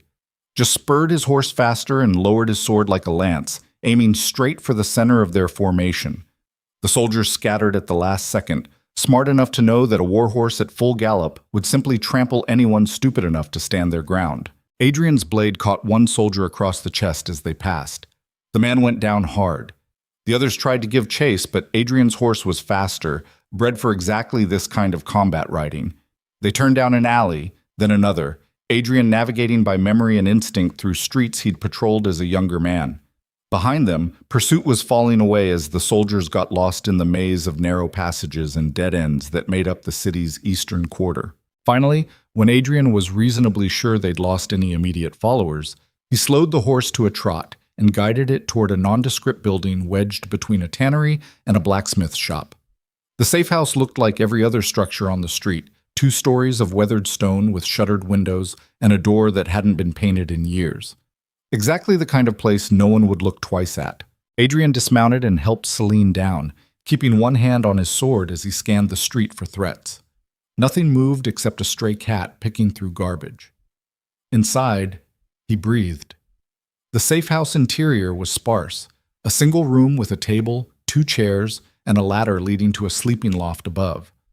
Adrian had established it years ago as a contingency for exactly this kind of emergency, though he'd never actually expected to use it. Celine collapsed into one of the chairs the moment they were inside, her face pale and her hands shaking.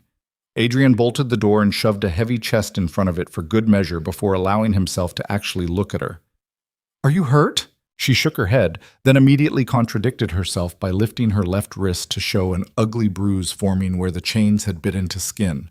Adrian knelt beside her chair and examined it carefully. Nothing broken, just deep bruising that would hurt for weeks. "Better than burning," he said quietly. Celine's laugh was half sob. "That's a low bar. Only bar we have right now." He stood and moved to the window, peering through a crack in the shutters at the street below. Still empty. But that wouldn't last. Graves would have soldiers searching every building in the eastern quarter within hours, and this safe house was only safe as long as no one knew to look for it. "Adrian," Celine said from behind him, "what just happened? How many people died for—" "Don't!" His voice came out harder than he'd intended. He softened it deliberately. "Don't start counting bodies. That way lies madness, and we need to stay focused. Focused on what? We're trapped in a city that wants us dead with no way out and an entire army hunting us. So we make a way out." "How?" "Good question." Adrian's original plan had ended at extract Celine from the execution. Everything past that point was improvisation built on desperation and hope that something would work out. Not exactly the detailed strategic planning that had won him battles in the northern campaigns. Celine stood and crossed to stand beside him at the window. She'd stopped shaking, her face settling into the controlled mask Adrian recognized from court functions, the armor she wore to survive in a world that wanted to break her. "Tell me the truth," she said quietly. "Do we have any chance of actually getting out of this city alive?" Adrian considered lying, offering false reassurance that would make the next few hours less terrifying. But Celine deserved better than comfortable lies. "Small chance," he said. "Maybe 10% if everything goes perfectly. And if it doesn't go perfectly? Then we die. Probably badly." She nodded like she'd expected that answer. "How long do we have before they find us here?" "Few hours. Maybe less if we're unlucky." "Then we have a few hours." She turned to face him directly, her gray eyes holding his with an intensity that made his chest tighten. "I need you to understand something, Adrian. I'm grateful you came for me. Grateful you tried. But I won't let you die for me." "Too late for that conversation." "No, it's not." Celine grabbed his arm, her fingers digging in hard enough to hurt through the armor. "Listen to me. When they find us, and they will find us, you run. You leave me here and you disappear into whatever network of allies you still have. You survive. Not happening." "Adrian," I said no. He covered her hand with his, gentler than his tone suggested. "I didn't storm the Capitol Square and start a war just to abandon you in a safe house when things got difficult. We're in this together now. Both of us make it out, or neither of us does. That's stupid and romantic and exactly the kind of thinking that gets people killed. Probably. But it's also the only choice I can live with." They stood there in the dusty safe house while outside the city slowly came back to life around them. Distant sounds of soldiers shouting orders, civilians emerging cautiously from hiding, the normal rhythms of urban existence resuming despite the violence that had just erupted in the square. Celine leaned against him, her head resting on his chest, and Adrian wrapped his arms around her carefully. She fit against him like something that had been missing, and for a moment he let himself pretend they were somewhere else, somewhere without bounties on their heads and armies hunting them. The fantasy lasted maybe 30 seconds before reality crashed back in. Adrian's tactical mind was already running through scenarios, calculating odds and resources. The city gates would be locked down by now. Graves wasn't stupid enough to leave obvious exit routes open, which meant they'd need to go over the walls or through the sewers, both risky options that required preparation they didn't have time for. Unless, Adrian pulled back slightly, an idea forming. "There's a smuggler named Vex who operates out of the dock district. Owes me a favor from when I looked the other way during a customs inspection 5 years ago. You think he'd help us? If the price is right, and if we can reach him before Graves locks down the entire waterfront." Celine considered this. "The docks are on the opposite side of the city from here. We'd have to cross through the merchant quarter and the administrative district.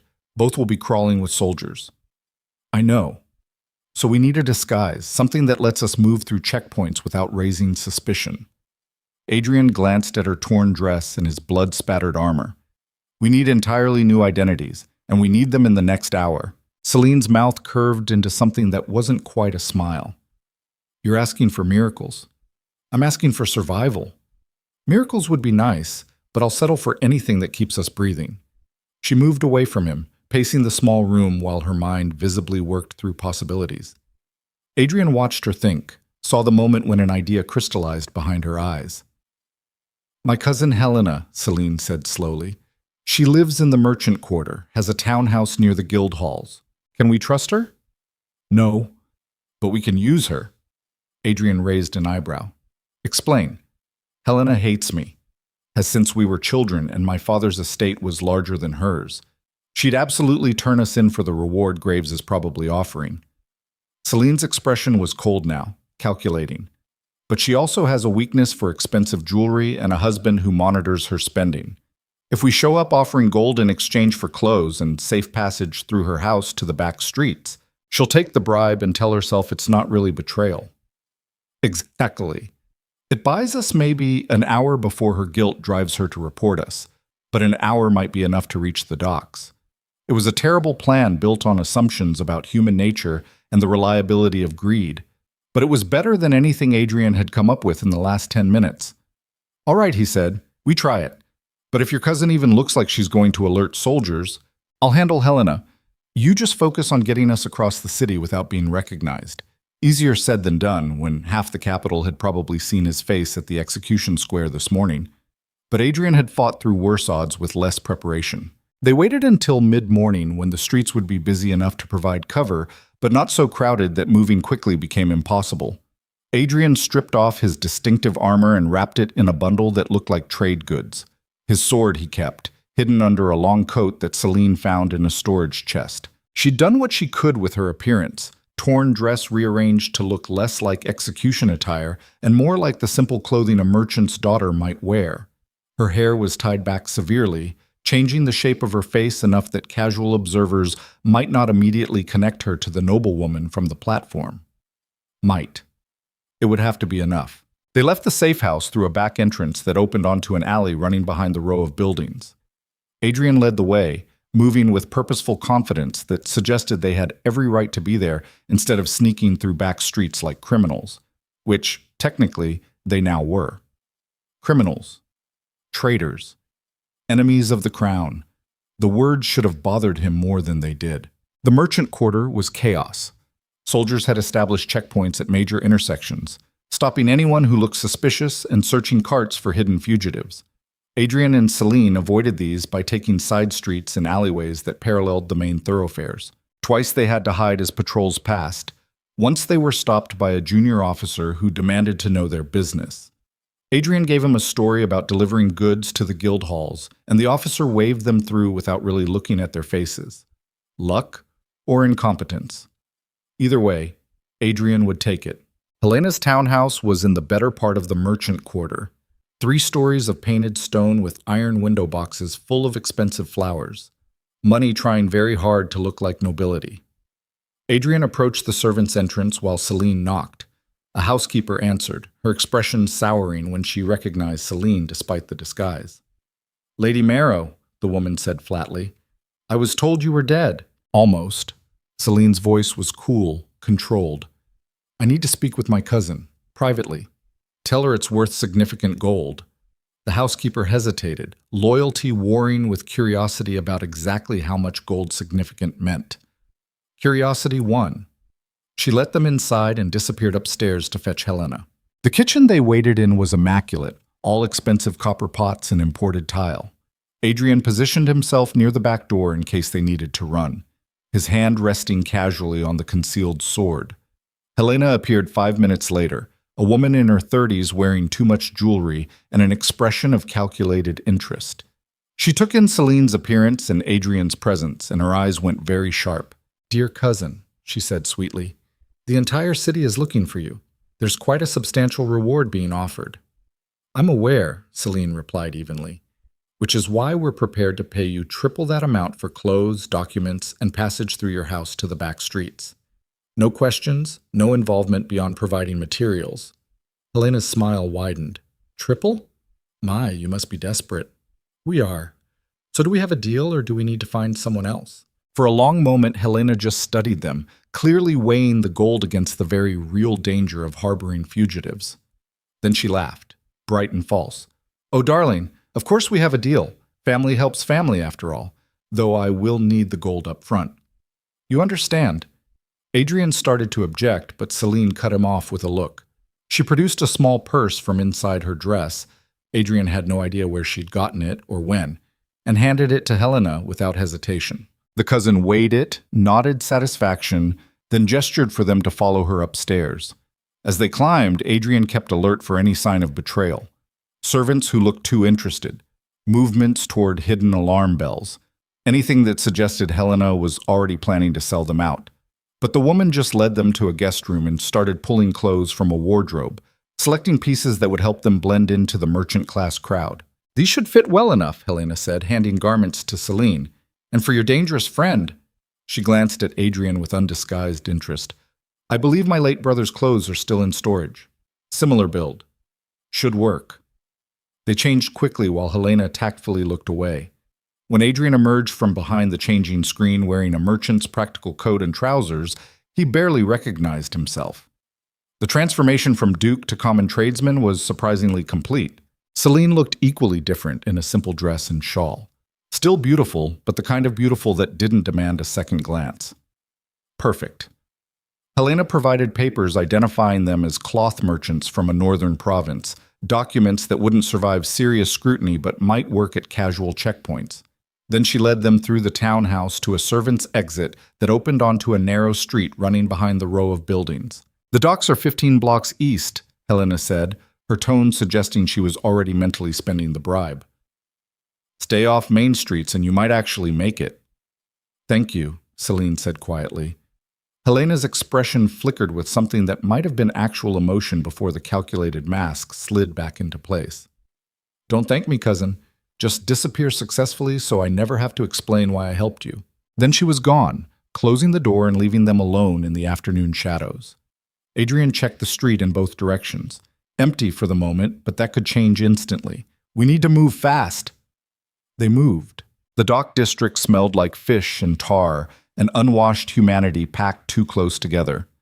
Adrian navigated by memory toward the warehouse complex, where Vex supposedly conducted his less legal business operations. The area was rougher than the merchant quarter. Fewer soldiers, more thieves, the kind of place where people minded their own business because prying into others' affairs was a good way to end up floating in the harbor. Adrian found the warehouse near the water's edge, a sagging structure that looked abandoned until you noticed the very professional guards trying to look like dock workers. He approached directly, hands visible and empty of weapons. One of the guards intercepted him with a hand on his blade. "Private property. Move along. Tell Vex the Iron Duke needs to collect on an old debt." The guard's expression didn't change, but something shifted in his eyes. Recognition. Fear. He gestured for them to wait while he disappeared inside the warehouse. 5 minutes later, he returned and jerked his head toward the entrance. "Boss says come in, but any trouble and you're both going in the water. Understand?" "Perfectly." Inside the warehouse was divided into sections, legitimate cargo near the entrance, increasingly questionable goods the further you went. Vex ran everything from smuggling contraband to human trafficking, a criminal empire that Graves and the king's officials pretended not to notice because Vex occasionally provided useful intelligence. The man himself sat in a makeshift office near the back, a scarred veteran, maybe 50 years old with the calculating eyes of someone who'd survived in a dangerous business by being smarter and more ruthless than his competition. "Duke Blackthorne," Vex said, not standing. "I heard you were dead, or about to be. Yet here you are in my warehouse, looking very much alive and very much wanted by every soldier in the capital." "Here I am," Adrian agreed. "And I'm calling in that favor from the customs incident." Vex leaned back in his chair. "You want me to smuggle you out of the city? You and your pretty companion, who I'm guessing is the Lady Marrow everyone's talking about. That's exactly what I want." The smuggler studied them both for a long moment. "You understand that helping you makes me an enemy of the crown? That Graves will shut down my entire operation if he finds out? I understand. Which is why I'm prepared to pay you enough gold to relocate your entire enterprise to a different kingdom, if necessary." Vex's expression didn't change, but Adrian saw interest spark in his eyes. "How much gold we talking about?" Adrian named a figure that represented most of his accessible personal fortune. Vex whistled low. "That's substantial. Where is it?" "Where is?"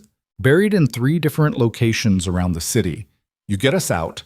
I provide the locations and access codes. You can dig it up at your leisure. And if you're lying about the amount, then you have my permission to hunt me down and kill me yourself." Vex considered this. Then he smiled, sharp and predatory. "All right, Duke, you've got a deal. Though I gotta say, that woman must be something special for you to burn down your entire life like this. She is. The smuggler stood and moved to a map pinned to the wall showing the city and surrounding territories. We go by water. I've got a cargo ship leaving at high tide tonight, supposed to be carrying grain to the southern provinces. Instead, it'll be carrying you two and about a dozen other people with reasons to leave Valdoria quickly. When's high tide? 4 hours. Can you stay alive and hidden that long? We'll manage. Vex nodded and started giving instructions to his guards about preparing the ship and securing the route to the docks. Adrian listened carefully, memorizing details and backup plans in case anything went wrong, which, given their luck so far, seemed almost guaranteed. They waited in a storage room deep inside the warehouse, surrounded by crates and the smell of dried fish. Celine sat on a barrel while Adrian paced, his mind refusing to settle even though the immediate crisis had passed. "You're thinking too loud," Celine said after his 10th circuit of the room. "Sorry. Don't apologize. Just tell me what's bothering you." Adrian stopped pacing and looked at her. "Everything bothering me. The people who died in the square, the ones who will die when Graves purges anyone suspected of helping us, the fact that we're running instead of fighting. All of it. We can't fight an entire kingdom, Adrian, I know, but running feels like surrender." Celine stood and crossed to him, taking his hands. "It's not surrender, it's survival. There's a difference." "Is there?" "Because from where I'm standing, it looks like we're abandoning everyone who risked their lives to help us this morning. They knew the risks, made their own choices." She squeezed his hands hard. "You can't save everyone, Adrian. Sometimes you have to choose who matters most and fight for them instead of trying to save the world. And if I choose wrong, then at least you'll have chosen something instead of being paralyzed by trying to save everything at once." It was brutally pragmatic advice that Adrian recognized from his own military training. In battle, you couldn't save every soldier. Sometimes you had to sacrifice pieces to protect the whole. He'd made those calculations dozens of times without hesitation. But this felt different. Personal in a way military strategy never was. Before he could respond, shouting erupted from outside the warehouse. Soldiers' voices, loud and aggressive, demanding entry. Vex burst into the storage room, his face grim. "We've got problems. Royal Guards are searching every building in the dock district. Someone must have reported seeing you come this way." "How long until they search here?" "Minutes, maybe less." Adrian's mind immediately shifted into tactical mode, cataloging exits and defensive positions. "Can we hold them off long enough to reach the ship?" "Ship's not ready yet. Won't be for another 2 hours minimum." Vex was already moving, pulling weapons from hidden caches. "We're going to have to fight our way clear and find somewhere else to hide until tide. Or," Celine said quietly, "we give them what they're looking for." Both men turned to stare at her. She met their gazes steadily, her expression calm despite the fear Adrian could see underneath. "They're searching for 2 people," she continued, "a duke and a noblewoman traveling together. So we stop traveling together." "Absolutely not," Adrian said immediately. "Listen to me." Celine grabbed his arm. "You can blend into the docks. You grew up in the military. You know how to disappear into rough crowds. But me? I'm a liability. Everywhere we go together, I make you more visible. So what are you suggesting?" I turned myself in. The words hit Adrian like a physical blow. "No, not happening. We've been through this." "It buys you time," she interrupted. "I surrender. They stop searching. You make it to the ship and get out of the city. And you burn. Maybe. Or maybe Graves keeps me alive as bait to draw you back. Either way, you survive." Adrian grabbed her shoulders, forcing her to meet his eyes. "I didn't start a war just to let you sacrifice yourself. We're leaving together or not at all. That's exactly the kind of thinking that gets us both killed. Then we both die." His voice was rising now, frustration and fear bleeding through despite his attempts at control. "I don't know how to make this any clearer, Celine. I'm not abandoning you, not to save myself, not to be practical, not for any reason you can come up with, so stop asking me to." The storage room door exploded inward. Soldiers poured through, at least a dozen, weapons drawn and faces hard. They surrounded Adrian and Celine in seconds, crossbows aimed at center mass, close enough that missing was impossible. Vex was shoved into the room behind them, bleeding from a cut on his forehead. "Sorry," he muttered. "They were faster than I expected." A familiar figure stepped through the doorway. Lord Chancellor Graves looked exactly the same as always. Thin, composed, utterly in control. He surveyed the scene with mild interest, like he was examining a particularly interesting chess problem. "Duke Blackthorn," he said pleasantly. "Lady Marrow, how convenient to find you both in one place. Saves us the trouble of hunting you separately."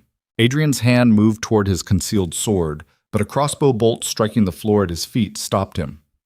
The soldier who'd fired was already reloading, the message clear: try it and die. Graves smiled. "I'd advise against resistance. You're outnumbered, outpositioned, and frankly out of options. Surrender now and I promise your deaths will be quick. Fight and I'll make sure they last days." Adrian looked at Celine, saw his own helplessness reflected in her eyes. They'd come so close. 4 hours from escape, from survival, from something that might have resembled a future. Now it was over. Unless Adrian's mind raced through scenarios with desperate speed. The guards were professional, but they'd clustered too close together, focused on the obvious threat instead of maintaining proper spacing. If he could create enough chaos, Celine might be able to slip through the confusion and reach... where? There was nowhere to run. No exits that weren't covered. No weapons close enough to reach before crossbow bolts ended them both. They'd lost. Graves gestured and soldiers moved forward with chains. Heavy iron meant for securing dangerous prisoners. The kind that wouldn't break no matter how hard you fought. Adrian watched them approach and felt something inside him finally break. Not his spirit. That was still intact, still screaming at him to fight, even when fighting was suicide. But the part of him that had believed, however irrationally, that they might actually survive this. That part died quietly while soldiers chained his wrists. "I'm sorry," he said to Celine as they locked her chains in place. "I'm sorry I wasn't..." "Don't." Her voice was steady, controlled. "You tried. That's more than anyone else did. Trying isn't enough. It's all we had." Graves watched this exchange with detached interest. Then he clapped his hands once, sharp and final. "Take them to the palace dungeons," he ordered. "Separate cells. No contact. His Majesty will want to personally oversee their executions, and I imagine he'll want time to consider appropriate methods. Something creative. Something that sends the right message about rebellion." The soldiers started dragging them toward the door. Adrian struggled instinctively, pointlessly, chains rattling as he fought against restraints that wouldn't budge. Celine didn't struggle, just walked with her head high, refusing to give Graves the satisfaction of seeing her broken. They were halfway to the door when the warehouse exploded. Not metaphorically. Actually exploded. The eastern wall blew inward in a storm of splintered wood and stone, the blast wave knocking everyone flat. Adrian hit the floor hard, ears ringing, vision blurred from dust and smoke. Through the ringing, he heard shouting, screaming, the clash of weapons. Then hands were on him, unlocking his chains with practiced speed. Adrian blinked his vision clear and found himself staring at Commander Race, the northern garrison officer who was supposed to be holding the square. "On your feet, Your Grace." Race hauled him upright. "We're not done yet." "What? How?" Explanations later. "Fight now." Adrian looked around the chaos and saw his people. Matthias's household guards, soldiers from Race's command, even some civilians with makeshift weapons, pouring through the breach in the wall and engaging Graves's soldiers in brutal close combat. Someone had organized a rescue. Someone had refused to let this end with chains and dungeons and creative executions. Adrian grabbed a sword from a fallen soldier and immediately went to find Celine. She was on the floor 20 feet away, still chained but conscious, trying to crawl toward cover. Adrian cut through her restraints and pulled her to her feet. "Can you fight?" he asked. "Can I what?" "Fight." Adrian shoved a blade into her hands. "Because we're about to be in a lot of it." Then Graves's reinforcements arrived, and the warehouse transformed into an absolute war zone. And Adrian stopped thinking entirely and just let his training take over while the world burned around them. The warehouse battle lasted 17 minutes. Adrian knew because afterward, when he stood in the smoking ruins surrounded by bodies, someone told him the exact duration like it mattered. Like 17 minutes was somehow different from 16 or 18. Like time meant anything when you just watched dozens of people die for a cause that might not even succeed. The fighting had been ugly.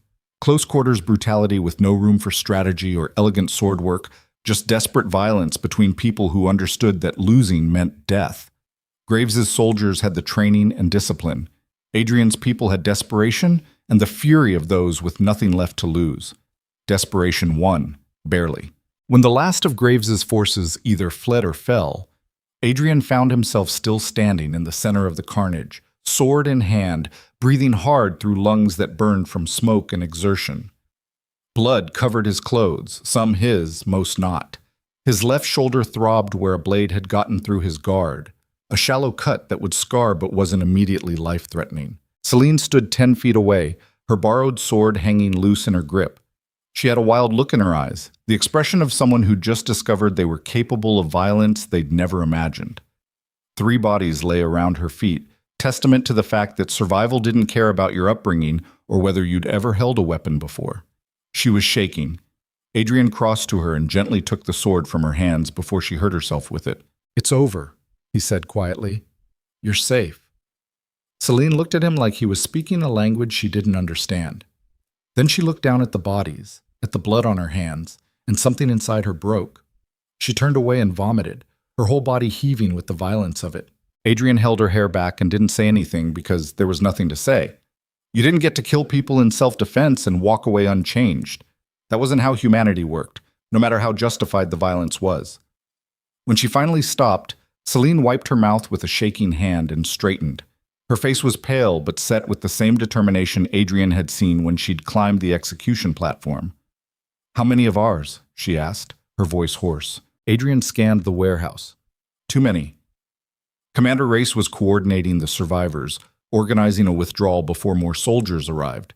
Maybe 40 of their people still standing out of the 200 who'd stormed the warehouse. Simple math that made his chest ache. 40 survivors. 160 dead or wounded too badly to move. The cost of 17 minutes. Matthias appeared through the smoke, bleeding from multiple wounds but somehow still upright. His expensive merchant's clothes were ruined, torn, and soaked with blood that probably wasn't all his. The man who'd started this day as a comfortable noble now looked like a veteran of wars he'd never asked to fight. "We need to move," Matthias said without preamble. "More soldiers will be here within the hour. Maybe sooner if someone managed to get word to the palace." "Vex's ship," Adrian said. "Is it still an option?" The smuggler emerged from behind a stack of crates, clutching his ribs and looking murderous. "Ship's gone. Graves's people torched it the moment they realized what it was for." He spat blood. "So unless you've got another way out of this city, we're all dead by nightfall." Adrian's tactical mind, the part that had won battles through careful planning and resource management, started cycling through options. The walls were too well guarded to scale. The gates were certainly locked down. The sewers led to checkpoints that would be heavily monitored now that Graves knew they were still in the city. Every conventional exit was closed, which meant they needed something unconventional. "The old aqueduct," Adrian said slowly. "The one they stopped using 20 years ago after the new water system was built." Race looked up sharply. "That's been sealed for decades, completely unusable. Sealed, not destroyed. The main tunnels still run under the western wall. We'd need to break through the seal, but it's possible. Possible gets us killed just as dead as staying here," Matthias pointed out. "You're talking about navigating collapsed tunnels in the dark while carrying wounded and hoping we don't get trapped underground when Graves figures out where we went. You have a better idea?" No one did. So they went with the terrible plan because terrible was better than nothing. The retreat through the dock district was a nightmare of close calls and narrow escapes. Adrian's remaining forces moved in small groups, taking different routes to avoid drawing attention, carrying wounded who couldn't walk and leaving the dead behind with promises to remember them that felt inadequate and necessary in equal measure. Adrian stayed with Celine, keeping her close while Race led the main group toward the aqueduct entrance. They moved through alleys and abandoned buildings, always one step ahead of patrols that were systematically sweeping the district. Twice they had to hide while soldiers passed close enough to touch. Once they were nearly spotted by a patrol that chose the exact moment of their crossing to round a corner. Only Matthias's quick thinking, starting a fire in a nearby cart as distraction, saved them from discovery. By the time they reached the old aqueduct entrance, Adrian's nerves were stretched thinner than he'd ever felt in actual combat. At least in battle you could fight back. This constant hiding and running made him feel like prey, and he'd spent too many years being the predator to accept that role comfortably. The aqueduct entrance was hidden behind a collapsed building in the warehouse district, a stone archway half buried in rubble and overgrown with weeds. It looked thoroughly impassable, which was probably why no one had bothered guarding it. Race's people were already working to clear the entrance, hauling stones and debris with desperate efficiency. The commander waved Adrian over as he approached. "Tunnel's intact for the first 100 yards, Race reported. After that, it's anybody's guess. Could be open all the way to the wall, could be completely collapsed. We won't know until we're inside. Then we go inside and find out." "Your Grace, this is insane even by today's standards. Everything we've done in the last 18 hours has been insane. We're well past the point of rational decision-making." Adrian's voice was flat, drained of everything except stubborn refusal to quit. "Get everyone into those tunnels. We either make it through or we die trying, but I'm not spending another night hiding in the city waiting for Graves to find us." Race studied his face for a long moment, then nodded and went back to organizing the evacuation. Celine touched Adrian's arm. "You know this might not work." "I know. We could all die down there, trapped in the dark, slowly suffocating while the city goes on above us completely unaware." "Yes, and you're still doing this." It was a statement, not a question, but Adrian answered anyway. "What choice do we have? Stay here and definitely die, or try the tunnels and possibly survive. I'll take possibly over definitely every time, even if possibly is a 1% chance. Even then." She looked at him with those gray eyes that had started all of this, that had made him question 20 years of carefully constructed armor and decide that feeling something was worth any cost. Right now, those eyes held exhaustion and fear and something that might have been admiration or might have been pity. "You're the most stubborn man I've ever met," she said quietly. "Coming from you, that's almost a compliment." Her laugh was brief and broken. "I suppose it is." The tunnel entrance was finally clear enough to enter. Race organized people into groups, the able-bodied helping the wounded, everyone carrying whatever supplies they'd managed to salvage from the warehouse. It was a pathetic collection of survivors, maybe 40 people total, when Adrian had started the day commanding thousands in his role as the king's duke. The fall from power had been catastrophically complete. They descended into darkness. The aqueduct tunnels were worse than Adrian had imagined. Narrow passages carved through solid rock, barely wide enough for two people to walk abreast, with ceilings low enough that tall men had to stoop. The air was stale and heavy, thick with the smell of standing water and decay. They moved by torchlight, the flames creating dancing shadows that made the tunnels feel alive and malevolent. Every sound echoed, footsteps, breathing, the occasional sob from someone whose wounds or fear had finally overwhelmed their control. Adrian led the way with Race, while Matthias brought up the rear to make sure no one fell behind. Celine stayed close to Adrian, her hand occasionally brushing his in the darkness, like she needed the physical contact to believe he was still there. The first collapse came after 30 minutes of walking, a section of tunnel where the ceiling had given way, blocking the passage with tons of stone and packed earth. Adrian's heart sank as he examined it by torchlight, calculating how long it would take to dig through versus how much time they had before Graves figured out where they'd gone. The math didn't work in their favor. "Can we get around it?" he asked Race. The commander moved along the collapse, testing stones and looking for weaknesses.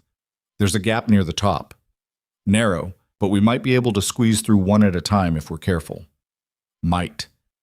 That word was doing a lot of heavy lifting today. They went through one by one, pulling themselves through a gap barely wide enough for a human body, stones scraping against skin and cloth as they crawled. Several people got stuck and had to be pulled through by those who'd made it to the other side. One wounded soldier panicked halfway through and nearly caused the whole collapse to shift before Matthias talked him down. By the time everyone was through, they'd lost another hour, and Adrian could hear the ragged breathing of people approaching their limits. "How much further?" Celine asked quietly. "No idea. The western wall should be about half a mile from where we entered, but these tunnels don't run straight. Could be another hour, could be 3. What if we don't make it?" Adrian looked at her, this woman who'd been sentenced to burn alive that morning and was now crawling through collapsed aqueducts in the dark.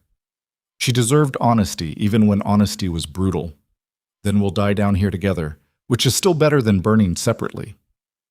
Celine was quiet for a moment. Then, "I used to think you were just the Iron Duke, the king's weapon. Too cold to feel anything real. And now? Now I think you feel everything.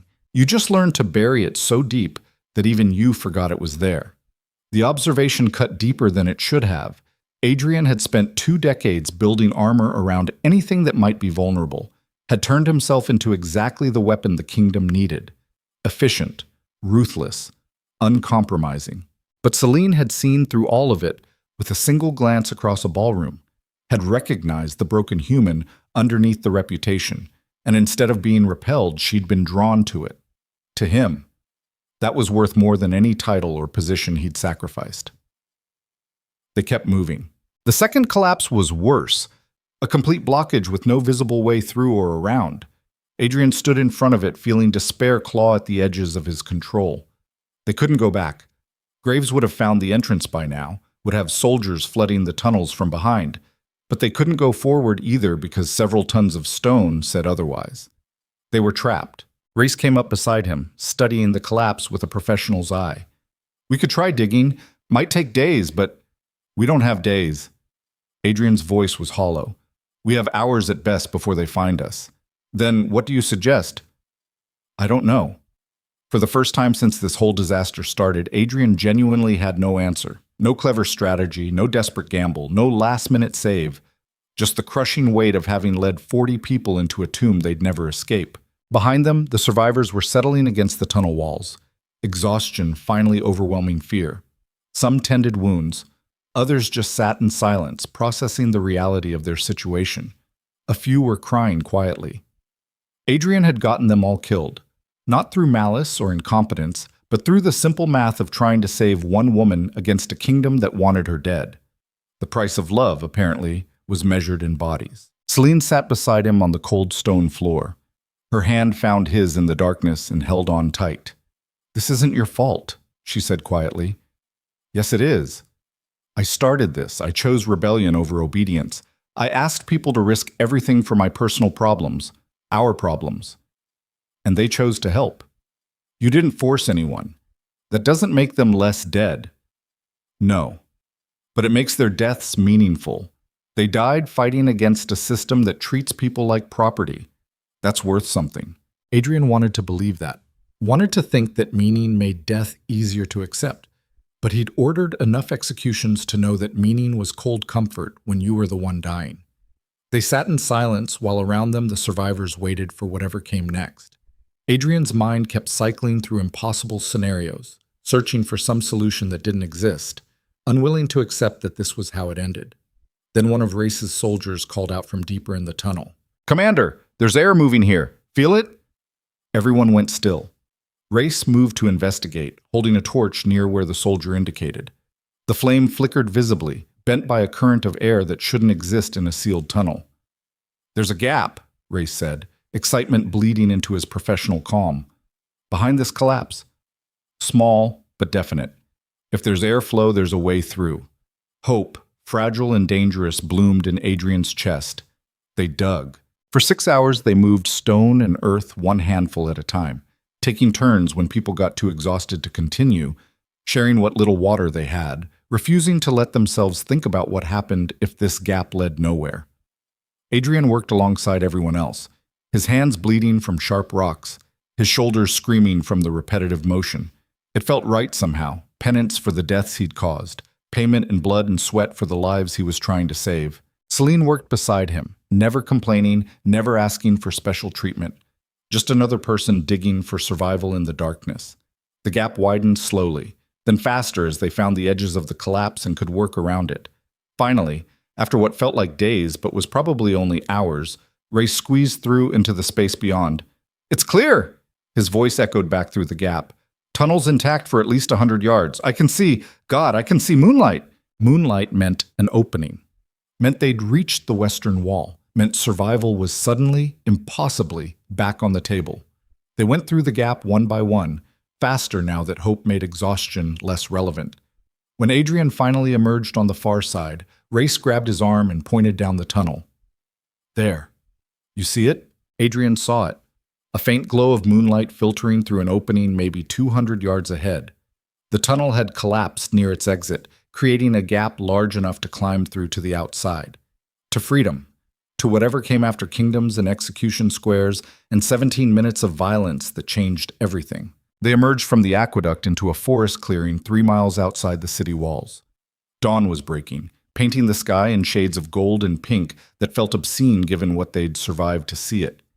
Adrian stood breathing free air for the first time in 12 hours, while around him survivors celebrated being alive with quiet intensity. 40 people. Out of the hundreds who'd started this rebellion, 40 had made it through. The math was brutal, but Adrian had learned long ago that in war, any survivors counted as victory. Race organized everyone into groups for the march to the border territories. They couldn't stay this close to the capital. Graves would have patrols searching the surrounding area within hours, but the commander knew safe routes through the forests, paths that avoided major roads and towns loyal to the crown. They'd survive. For now. Barely. Adrian found Celine sitting against a tree, watching the sunrise with an expression he couldn't read. He sat beside her without speaking, just being present while dawn turned the world from darkness to light. "What happens now?" she asked finally. "We run. Keep running until we're far enough from Valdoria that Graves can't reach us. Find somewhere to rebuild. Start over." As what? Fugitives? Rebels? People with prices on our heads? As survivors. Adrian took her hand, lacing their fingers together. As two people who chose each other over everything else and somehow made it through. That's enough for now. Is it? Celine turned to look at him, her gray eyes searching his face. "We destroyed your life, Adrian. Your position, your reputation, everything you spent 20 years building. And for what? To be hunted criminals living in the woods? For this." He gestured at the forest, the survivors, the two of them sitting together watching dawn. For freedom. For the chance to choose our own future instead of having it dictated by monsters. That's worth every title I lost. You really believe that? I have to. Because the alternative is accepting that all those people died for nothing.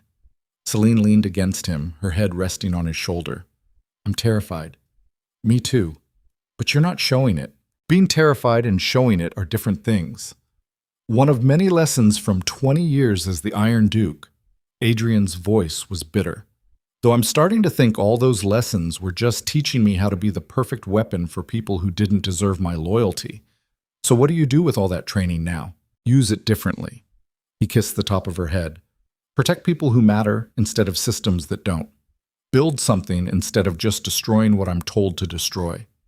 Learn how to be human again instead of just a weapon." That's a long list. We've got time. Assuming we survive long enough to work through it. Always assuming survival. Always. They sat in silence while around them the camp prepared to move. Wounded were being helped to their feet. Supplies were being distributed. Commander Race was sketching routes in the dirt, planning their path to safety. Or at least to the next temporary refuge before the next crisis arrived. Matthias approached, looking like he'd aged a decade overnight. His expensive merchant's facade was completely gone, replaced by something harder and more real. The man who'd started this journey wanting revenge for being framed had transformed into something else entirely through violence and survival. "Your Grace," he said, then stopped. "Actually, is it still Your Grace? Do titles matter when you're a fugitive?" Adrian considered this. "Probably not. Just Adrian is fine." "Then just Adrian. We need to decide what we're actually doing here. Running is fine for now, but eventually Graves will catch us, or we'll starve, or some other crisis will end this. What's the long-term plan?" The question everyone had been avoiding because no one had a good answer. Adrian had spent the entire night in the tunnels thinking about exactly that. About what happened when you destroyed the life you'd built and suddenly had to create something new from the wreckage. "We find others," he said slowly, the plan forming even as he spoke it. "People who fled Valdoria for the same reasons we did. Refugees from the king's justice. Anyone who's been crushed by the system and is looking for alternatives.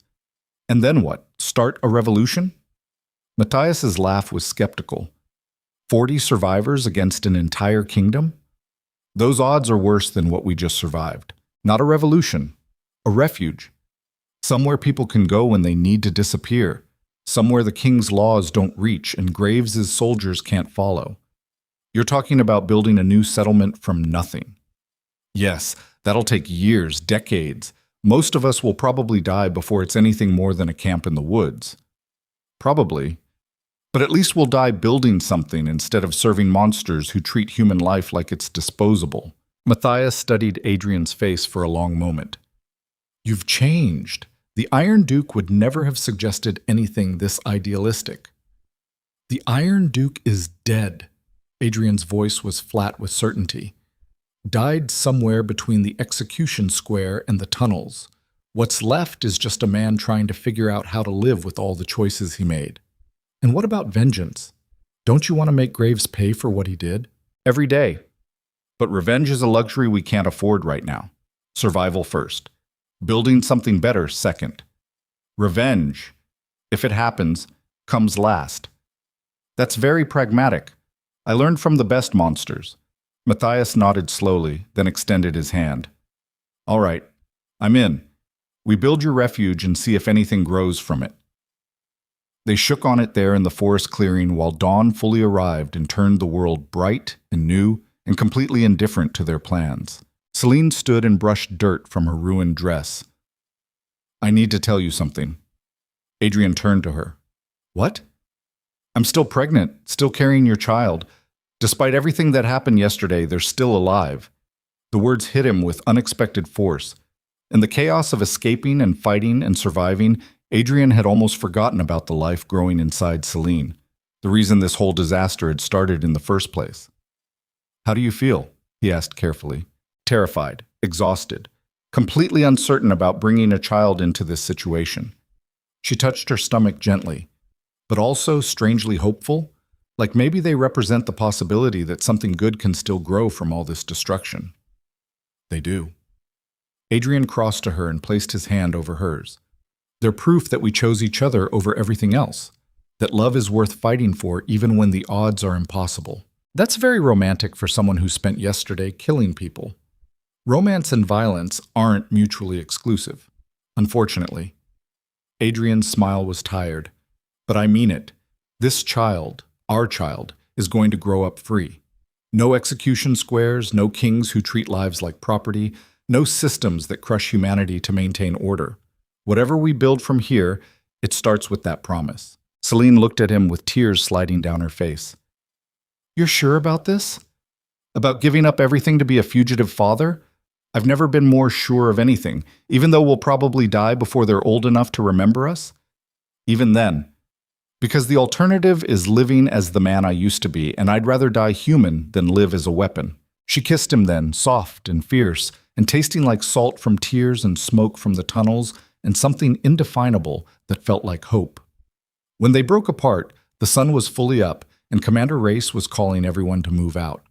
The march through the forest was brutal. Wounded needed constant attention. Supplies ran low. Every strange sound put everyone on edge, certain that each shadow hid soldiers sent to drag them back to Valdoria's dungeons. But they made progress. Mile by painful mile, they put distance between themselves and the kingdom that wanted them dead. On the third day, they crossed into territory technically outside Valdoria's direct control, borderlands that changed hands so often that no kingdom bothered claiming them permanently. Lawless country where refugees and criminals and anyone running from something could disappear if they were smart and lucky. Adrian chose a valley near a river, protected by hills on 3 sides, and accessible through narrow passes easy to defend. Not perfect, but nothing would be perfect when you were building from nothing. They made camp. The first weeks were survival, finding food, building basic shelters, treating the wounded who'd made it this far. Several died from infections or injuries that would have been treatable with proper medicine. They buried them in the forest and marked the graves with stones, promises to remember written in silence because words felt inadequate. More refugees arrived as word spread. People fleeing debts or accusations or marriages they couldn't escape. Some had skills, carpenters, healers, blacksmiths. Others just had desperation and the willingness to work for safety. The camp grew slowly, then faster as winter approached and more people sought shelter. Adrian found himself leading not through titles or fear, but through the simple fact that people trusted him to make hard decisions and live with the consequences. It was strange, this new kind of authority built on respect instead of terror. He wasn't sure he deserved it, but he accepted it anyway because someone needed to organize the chaos. Matthias handled logistics and trade with the few settlements willing to deal with refugees. Race trained anyone willing to learn combat, building a defense force from people who'd never held weapons before. Celine worked with healers, her noble education in herbs and medicine suddenly valuable in ways court dancing had never been. They built. One shelter at a time, one solved problem after another, one small victory against the entropy that wanted them dead. Months passed. Adrian stood on a hill overlooking the settlement one evening as winter gave way to early spring. Below, campfires burned between structures that had evolved from tents into actual buildings. People moved through the growing community with purpose, building lives from the wreckage of what they'd fled. It wasn't Valdoria, wasn't the capital with its palaces and power and carefully maintained order, but it was theirs, built by people choosing each other over systems designed to crush them. Celine joined him on the hill, her pregnancy now visible even under heavy clothes. She moved more carefully these days, one hand always resting on her swelling stomach like she was protecting the life growing there. "What are you thinking about?" she asked. "How far we've come? How many died to get here? Whether any of it was worth the cost." Was it? Adrian considered this question honestly. 160 people had died in the warehouse, dozens more in the square. Countless others executed by Graves as examples after the rebellion failed. The price paid in blood was staggering. But below them, 200 refugees lived free, built futures they'd chosen instead of ones assigned by birth or circumstance. That had to count for something. "Ask me again in 10 years, he said finally, "when we know if what we're building survives or collapses. When our child is old enough to understand the choices that brought them here. That's not an answer. It's the only answer I have." Celine leaned against him, and they stood watching the settlement while evening turned to night and stars appeared overhead. The same stars that shone over Valdoria, indifferent to kingdoms and rebellions, and all the violence humans inflicted on each other in the name of order, or freedom, or love. "I got word from one of the traders today," Celine said quietly, "about what's happening in the capital." Adrian tensed. "And? Graves is still hunting us. Has bounties posted in every kingdom on the continent, but he's also dealing with problems at home. Apparently our rebellion inspired others. Nothing as large or dramatic, but small acts of defiance spreading across Valdoria. People questioning laws they used to accept without thinking. So we started something, or revealed something that was always there. The cracks in the system just needed someone to hit them hard enough to widen." She paused. "The trader also said the king is sick. Some fever the healers can't cure. If he dies without a clear heir, the whole kingdom might tear itself apart fighting over succession. Would that be a good thing? I don't know. Probably means more suffering for common people caught in the crossfire. But also possibly means the end of the system that made people like Graves powerful." Adrian thought about Valdoria consuming itself through civil war. About the capital burning while nobles fought over power and citizens suffered through it all. Part of him, the part that had spent 17 minutes killing soldiers in a warehouse, wanted to see it happen. Wanted the kingdom to pay for every execution, every injustice, every life crushed by laws designed to benefit the powerful. But another part, newer and less certain, just felt tired. Tired of violence and revenge and all the cycles of cruelty that humans seemed incapable of escaping. "Let them figure out their own future," Adrian said. "We've got enough work building ours." "When did you become wise?" "I'm not wise. Just exhausted from being angry all the time." Celine laughed softly. That might be the same thing. They stayed on the hill until full dark, then walked back to the settlement together. Their shelter was near the center of camp, a small structure with actual walls and a door that locked. Luxury by refugee standards. Inside, Adrian built up the fire while Celine prepared what passed for dinner: bread and dried meat, and vegetables from the gardens people had started planting. Simple food that tasted better than anything he'd eaten in Valdoria's finest dining halls, because it represented something beyond just survival. After they ate, Celine moved to the small mirror they'd acquired and began brushing her hair. A domestic ritual that felt surreal after everything they'd survived. Adrian watched her, thinking about how thoroughly his life had changed in less than a year, from Duke to fugitive, from the Iron Duke to just Adrian. From enforcing the king's will to building something entirely separate from Valdoria's control. The transformation should have felt like losing everything. Instead, it felt like finally finding something worth having. "I've been thinking about names," Celine said, catching his eyes in the mirror, "for when the baby comes." Adrian moved to sit behind her, taking the brush and continuing the careful strokes through her dark hair. "What names?" "For a girl, maybe Elena. It means light. Feels appropriate for a child born from this much darkness. And for a boy?" She was quiet for a moment. "Marcus. After my father. He was a terrible person in many ways, but he taught me to survive. That's worth remembering. Both good names." Adrian set down the brush and wrapped his arms around her, careful of her stomach. "They'll grow up here. Never know the capital or court politics or any of the corruption that defined our lives. Is that enough? To raise them ignorant of where they came from? It's a start. We'll tell them the truth when they're old enough, but let them have a childhood without fear first. Without execution squares and nobles who treat people like property." Celine turned in his arms to face him directly. "Do you regret it? Any of it?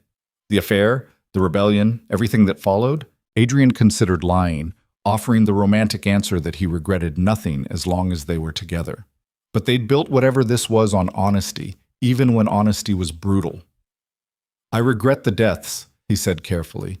"Every person who died because I chose personal desire over duty. I'll carry that weight forever. But do I regret choosing you over the system that made me? No, never. Even knowing the cost, I'd make the same choice again.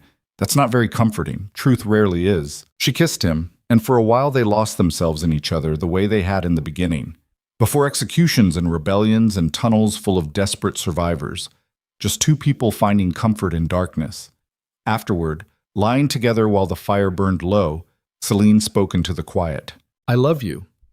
Not because you saved me or because we're bonded by shared trauma, but because you saw me as human when everyone else saw property. That's worth more than any title or position you sacrificed." Adrian held her closer, feeling the life growing between them, alive and real, and representing futures that hadn't been possible before rebellion shattered everything. "I love you too," he said quietly, "in a way that makes me better than I was, in a way that scares me because it means I have something I can't afford to lose, in a way that changed everything." They fell asleep like that, tangled together while outside the settlement continued growing one small victory at a time. Spring became summer. The settlement expanded. More refugees arrived with stories of Valdoria's increasing instability. The king had died, just as the traitor predicted. Civil war erupted between 3 different noble houses claiming the throne. Graves died in the 3rd month of fighting, killed not by Adrian's revenge, but by rival nobles eliminating political threats. The news reached the settlement carried by a refugee who'd fled the capital as it burned. Adrian felt nothing when he heard.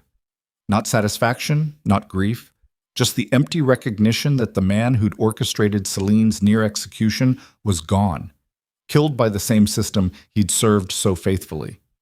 There was probably a lesson in that about loyalty and the nature of power, but Adrian was too busy helping build a grain storage facility to spend much time on philosophy. The baby came in early autumn. A girl, Elena, born in a small shelter with only Celine, Adrian, and the settlement's healer present. She came into the world screaming, furious at being forced from warmth into cold air, and Adrian fell in love the moment he saw her. This tiny, fragile thing that somehow represented everything they'd fought for. Freedom to choose their own future. Life built on something other than violence and power. Hope that better things were possible if you were willing to fight for them. Celine held their daughter while Adrian knelt beside them both, his hand resting gently on Elena's impossibly small head. "She's perfect," Celine whispered. "She's ours." That too. They stayed like that while outside the settlement continued its evening routines, completely indifferent to the fact that Adrian's world had just shifted again. He'd thought rescuing Celine had been transformative, had believed that building the settlement was the important work. But looking at his daughter's face, Adrian understood for the first time what he'd actually been fighting for all along. Not systems or justice or revenge, just this. The chance for new life to grow in soil not poisoned by the cruelty previous generations had accepted as inevitable. If she grew up free, truly free, without execution squares or nobles who treated lives as disposable, then maybe all those deaths had meant something after all. That night, Adrian walked through the settlement holding Elena while Celine rested. People stopped to look at the newest member of their community, offering quiet congratulations and promises of support. Commander Race approached, older now, and carrying a limp from a wound that had never properly healed. He looked at the baby with an expression Adrian couldn't quite read. "She's the first one born here," Race said. "The first child of the settlement." "That's significant." "Is it?" "Yes. Because it means we're not just refugees anymore.